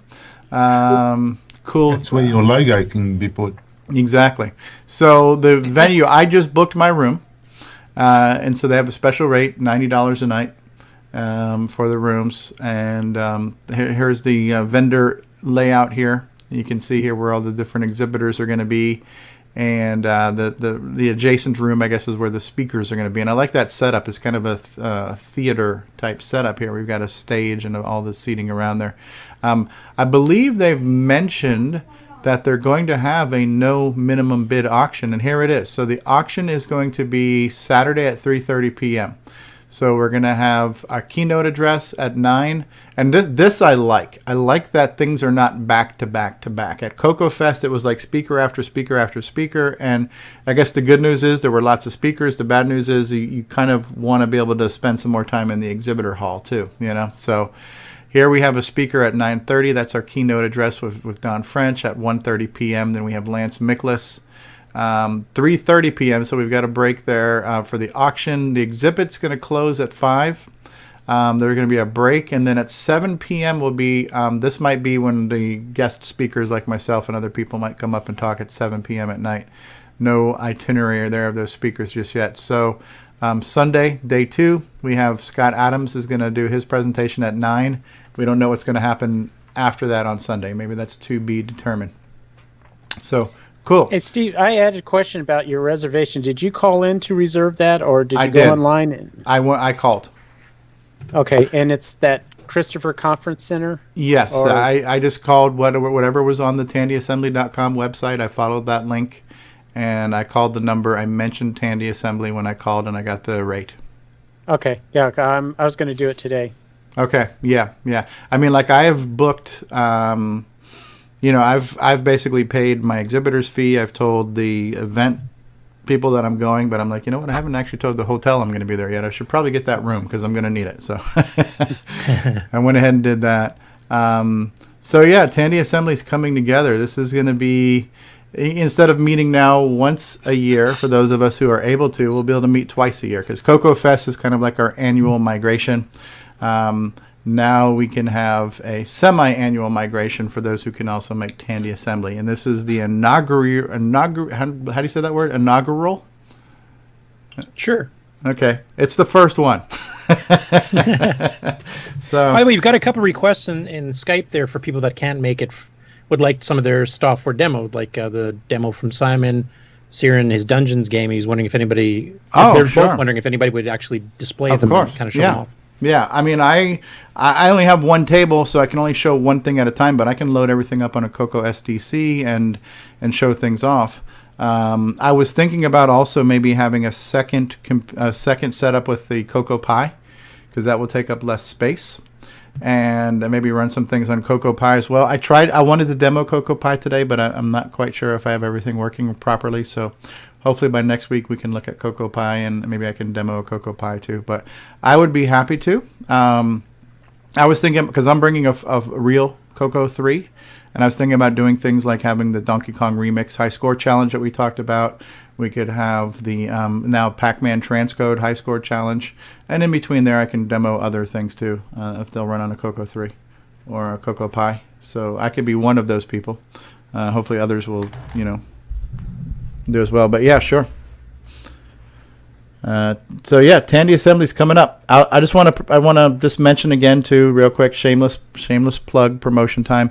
If anybody's interested in getting some of the retro merchandise, there is a promo code. So if you want to get the new CoCoTALK T-shirt or something else, that promo code is 200817. Right? Was that the code? I don't remember.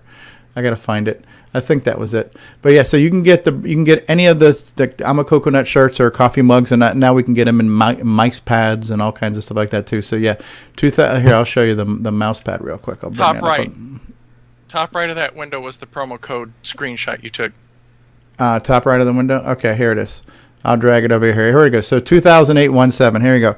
Here's the promo code. If you go to ogStevieStrow.com, click on merchandise, this will apply to T-shirts, coffee mugs, mice pad, all that kind of stuff, right? So that is there. This is the mouse pad itself. So the CoCoTALK mouse pad, which you can get the I'm a Coconut, you can get CoCoTALK, whatever. So today with this promo code, 20% off. I've also made my CoCo DVDs available at half price.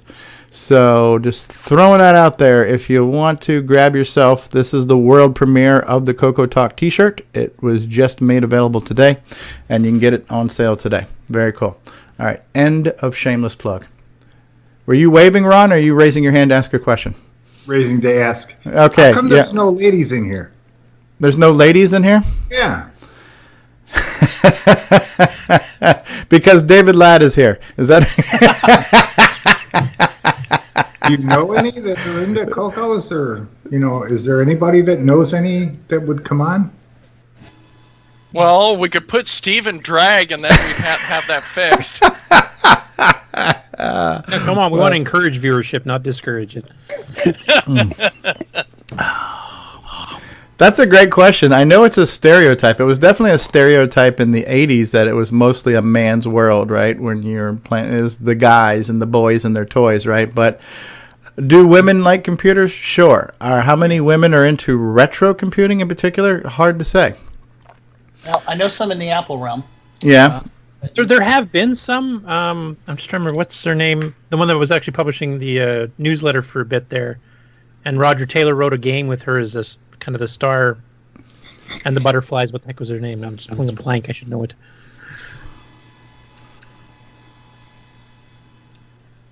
But she kind of inherited. She inherited the CoCo stuff from her dad when her dad passed away, and she didn't know anything about it. And then she kind of found the community afterwards, and then got quite involved. And she was publishing a newsletter. She did interviews with Steve Bjork, and kind of put together this PDF color newsletter. for about a couple of years, I think. And then I think she's gotten kind of busy with family life and work life and stuff. So she. Yeah.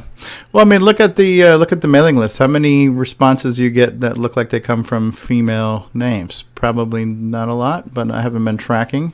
I know once in a blue moon we see one on Facebook. What looks like because in Facebook you can see the person's face too. Sometimes. So every now and then it does look like a female person will respond to something on Facebook. But I would say they're probably 1% of the community, if I had to guess. Some guys' names are Leslie and Shirley. Yeah, true. Yeah, her first name was Mary. I can't remember her last name.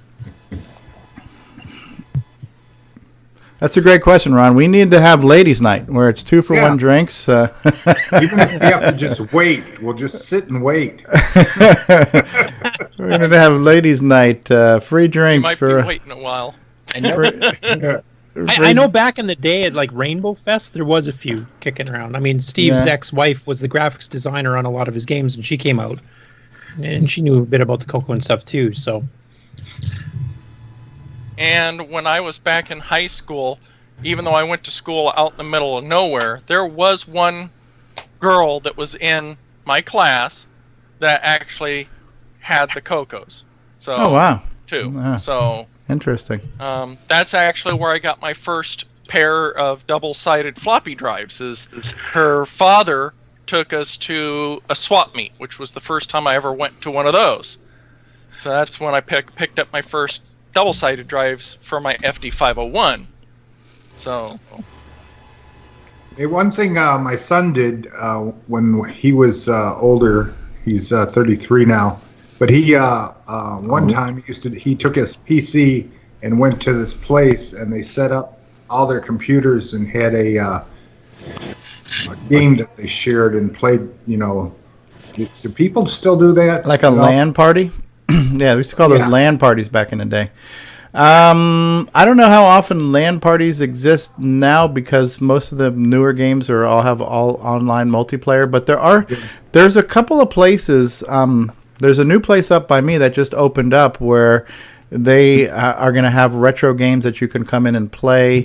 They have an area with where you can play card games, because I know another one that's popular is like this game that's called Magic the Gathering, and people play cards. It's kind of like a role-playing Dungeons and Dragons type card game. And I believe they were also going to set up a virtual reality area and a LAN party area in here too. So this place, I think it's called Gamers Realm or something like that. So they're looking to have a bunch of stuff in one building. But it is somewhat uncommon, and part of it is, I think, because everything is online now. There's less need for it. One other question: how do you guys make DSK files? And take a floppy or. I used to have a PC dedicated with a 360K drive on it, and I'd put it in and suck the thing off, but how do you do it? Well, for me, I use the CoCo SDC and a real floppy disk controller with a set of real floppy disks or floppy drives right here, because I got the CoCo SDC in slot 1, I got the real floppy disk controller in slot 4 of the MPI, and I just tell the SDC and SDC DOS to create a new disk image, and then I do the backup, set whatever specific drive number on or off and backup between 0 and 1 or from 1 and 0, depending on if I need to back up the 3.5-inch floppy drive or back up the 5 1/4. So it's basically you're just treating the two, the CoCo SDC and the real floppy disk as a way to transfer files between the real and the virtual. Well, how is that done? If I have the floppy controller in slot 4, and then in slot 3 the SDC. That would work too. Basically, there's a command called drive off, which you can tell it which drive number to turn off for the CoCo SDC, which then that drive reverts to using the real floppy drive for that number. So Darren on his blog should have a list of all the commands and how they're used. But yeah, when you turn off like drive 0, then when you do a dir 0, the real floppy drive will turn on for drive 0. And then you can mount a disk image. 0 to 1? Yep. Okay, cool. Well, that seems like a kind of a hybrid low-tech way. There's newer tech ways too, right? Where you can use like all these other PC-based utilities to make floppies and stuff. Yeah, except most people now have new PCs and they don't have floppy controllers. Right. So there's on the new machines there is no way that I know of to use a real floppy drive on a modern PC. Well, I mean, how are you guys making all your stuff in your emulators where you're making these disk images and stuff like that? Well, a lot of my stuff I made back when I had my 486. No, I'm talking about right now because I like Simon sent me a disk image today. You know, Rick Adams has sent me disk images, and these guys are making them in MAME. That'd be like LW I mean? Tools. And Okay, LW Tools. Okay. Right, So, but see, the thing is that Wallace was talking about copying the real stuff to disk images. And right now, the viable way to do it right now is a real floppy drive controller on the CoCo and the CoCo SDC. I didn't realize if you're just talking about on the PC, then yeah, you can use the DECB utility from the tool shed. If you're wanting OS 9, then the OS 9 utility from the tool shed project to create the disk images, and then you can copy the files over, and there you go. But if you're trying to back up real floppy disks, then that's where you need the real floppy controller and the CoCo SDC and an MPI. And gotcha. a drive. Right, and then from the CoCo SDC, there is a command line utility where you could create a brand new floppy disk, right? It's like drive 0, comma, name of floppy disk image, comma, new. You make a new virtual floppy disk, and then you just use your normal either copy commands or backup commands to copy the physical to the virtual, right? And Darren has a basic program that if you're needing, like for instance, since I've, with all the floppy stuff I've been doing, if you need to do things that are out of the norm, so to speak, then that's where you need the SDF, which is a special disk image format that stores the actual track data in the disk image. Darren has a basic program that will let you enter the file name and asks you how many heads and sectors, or not sectors, how many tracks you need. So you can go from 40 tracks all the way up to 80. Okay. So that That's way, for copy protection and stuff like that, right? Yeah, copy protection, or doing like what I was doing, where I was doing 20 sectors per track, which you can't otherwise do on the CoCo SDC unless you use the SDF image format. So. Right. Thanks, Curtis, for getting me all sucked into that project. I broke David. Keep piling it on. Curtis found one of the newsletter for the person we were talking about. So that person's name is Mary Kramer. Yeah, and if you click the page there, it'll flip to the next one. It kind of gives a history of how she got into it. Okay. It's kind of a sad but happy story. Okay. Okay. Why the CoCo? Why now? What's the date on this? This was done 2005. So we're talking about 12 years ago now. Okay. So some of you do not know why it is that I wanted to get started with a CoCo. Well, to me, it's a legacy handed down by my father. It is the one way I can truly get closer to him. My dad passed away when I was only 15. Dude. And all he left behind were his computers. Dude, use a high voice. I'll leave that to David. No,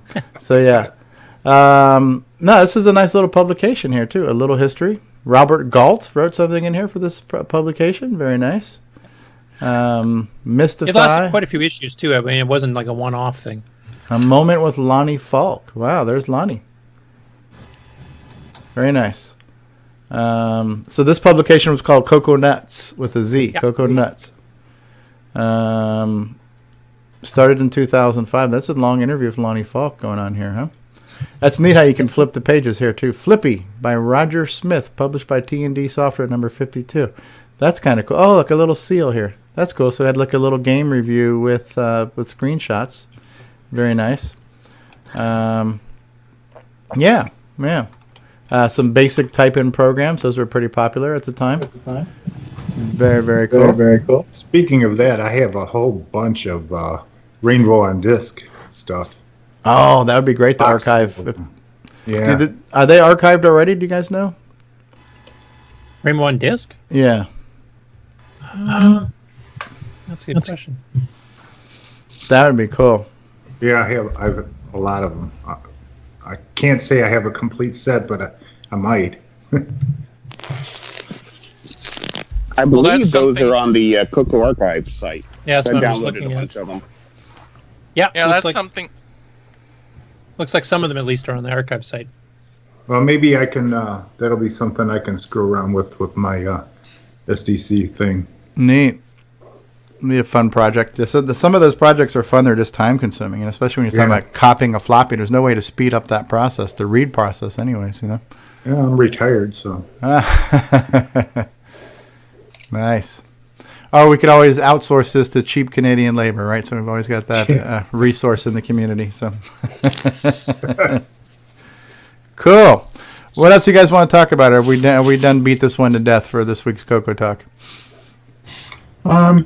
I've just been working on my music program, and I just wondering if anyone was interested in seeing the current progress. I'll try and share the screen. Yeah. Hey? Yes, please. Yeah, I'll try and share the screen. I don't know if my bandwidth is going to be it's going to be fast enough, but how do I share a damn screen in the Skype? The little plus symbol down at the bottom. I'm trying to find it. Yep, I found the plus. It's between the hang up and the. Found it. While you're busy doing that, I just want to say I'm an amateur astronomer, and I have telescopes and stuff, and I go out and view the sky and stuff. I'm trying to figure out what I can do with my color computers to assist me in my work, doing astrophotography and stuff like that. And I don't think there's much I can do, but maybe show. I think there were some astronomy programs on the CoCo. So, were there? Yep. There was a couple that I remember. Most of them were like star charts and stuff like that, or phases of the moon, and some others you'd put in like the date and the time, and they would tell you what direction to look to find Saturn or whatever. So there's a few. There was a couple in OS9 and a couple in RS-DOS that I remember. Okay. I might have the OS9 one kicking around here somewhere out to find the disk. Another thing that you could do is, if for updated stuff, you could always write an updated one. Yeah. Be a good project if you haven't gotten into the basic programming or machine language. We had you on screen for a second, Nick. Where'd you go? Yeah. I'm just trying to bring up my screens here so I can see what I'm doing. Okay. I noticed that nice VCC window you had there for a minute. Curtis says that the Coco Nuts is in the archive from 2005 to 2008. That's a nice run. Mary's newsletter, yeah. That was a nice run. There's some pretty cool stuff in there too. It was actually kind of like the main place to talk to each other and publish new stuff there during that time period. And it inspired Roger Taylor to make the Mary and the Butterflies game. That's who it's modeled on. Neat. Can you see that VCC window? Yeah, we can see it. Yes. Oh, okay. Well, that's the music program so far. Still a work in progress. You have that VDG screen. Can you see my mouse pointer as well? Yes. Okay. The area over here is the sequencer, and the area over on the right is the pattern editor. Every one of those windows is a pattern, as marked on at the bottom. It says this is pattern A, and each pattern is displayed in the sequencer in the sequence that you want. So you could repeat, say, pattern A more than once before jumping on to pattern B, for example, if it's a repeating section of the song. So that's what the sequencer is for. The pattern editor will, you can scroll up and down. I think I've got each pattern at the moment holds 64 notes, or rather 64 events, and each pattern has 4 channels as marked at the top there. You've got track 1, track 2, track 3, track 4, which signifies the 4 voices of the music program. 3 of those voices, tracks 1, 2, and 3, are square wave tone voices, and track 4 is a noise channel. So that sort of is similar to what the sound chips have. And at the moment I can't actually enter any notes into it. That's a part that I'm still working on. So these notes that you see there now have just been poked in there just from a basic test program that I wrote for it, just so I can at least listen and test for all the playback functions and stuff of the program. So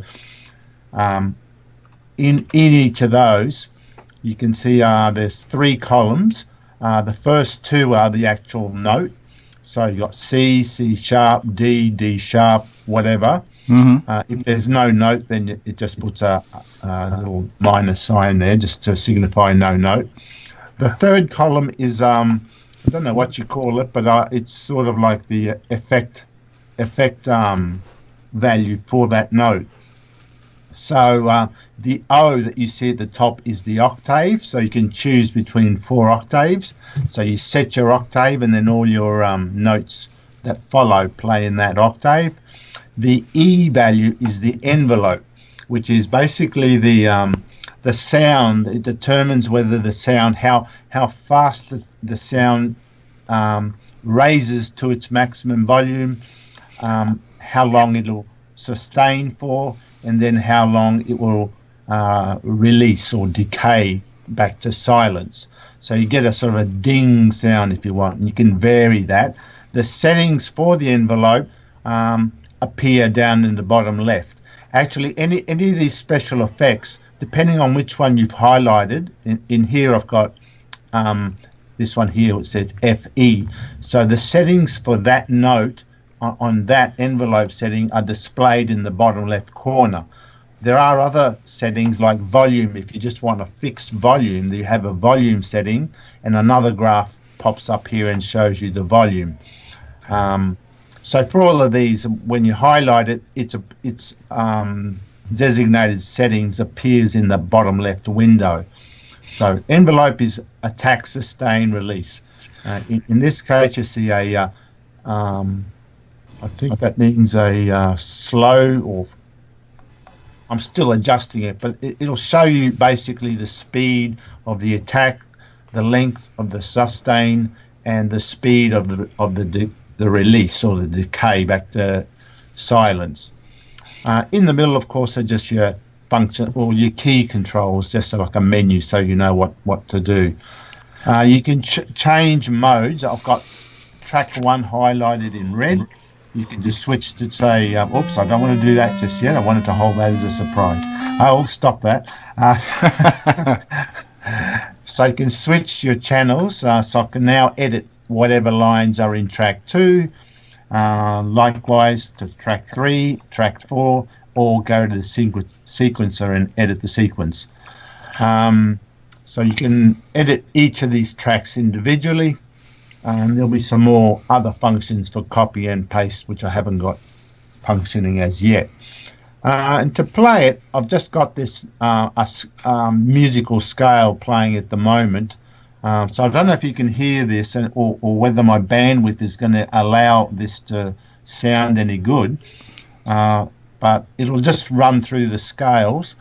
It'll do only track 1 until it gets to here. Then it'll turn on track 2 and also do a scale. And track 2 is basically just like track 1, but it's just offset a little bit just to give a bit of a harmonic type effect there. And you can play with all these, but it's all, it's still in development, but I'll hit play again.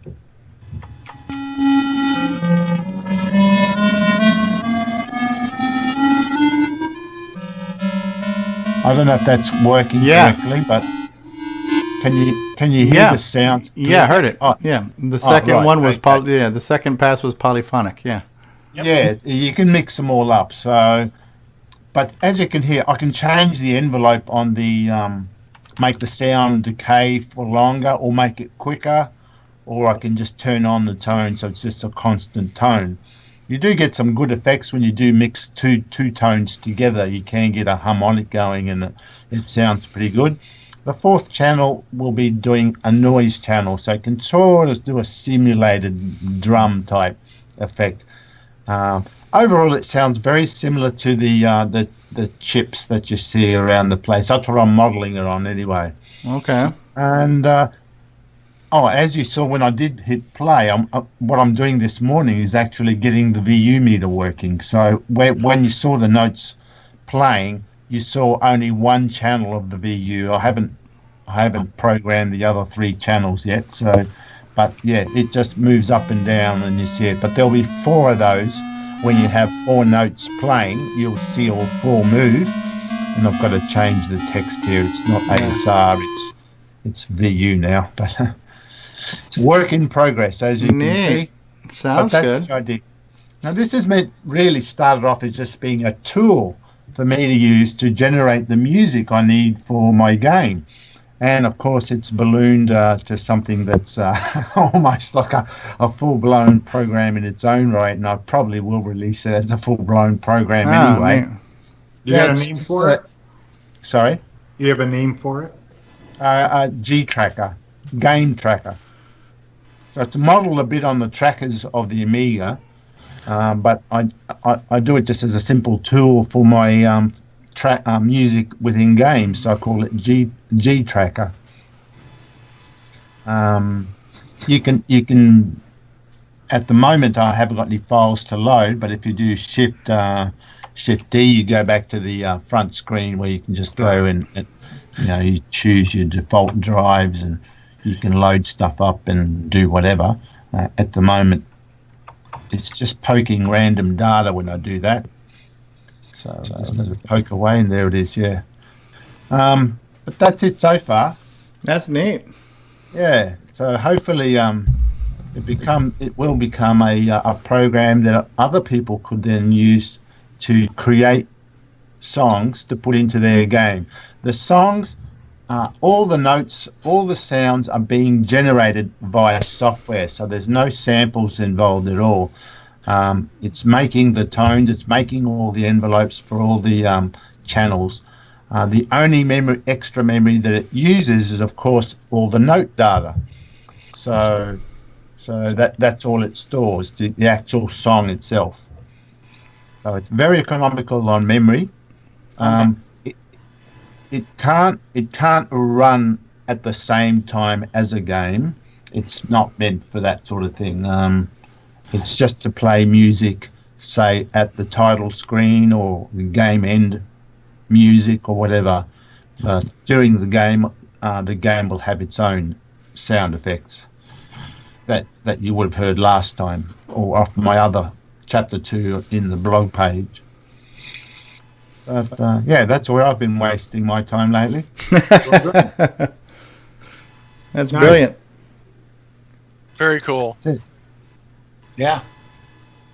All right, that's it. Another world premiere this episode. The world premiere of G Tracker.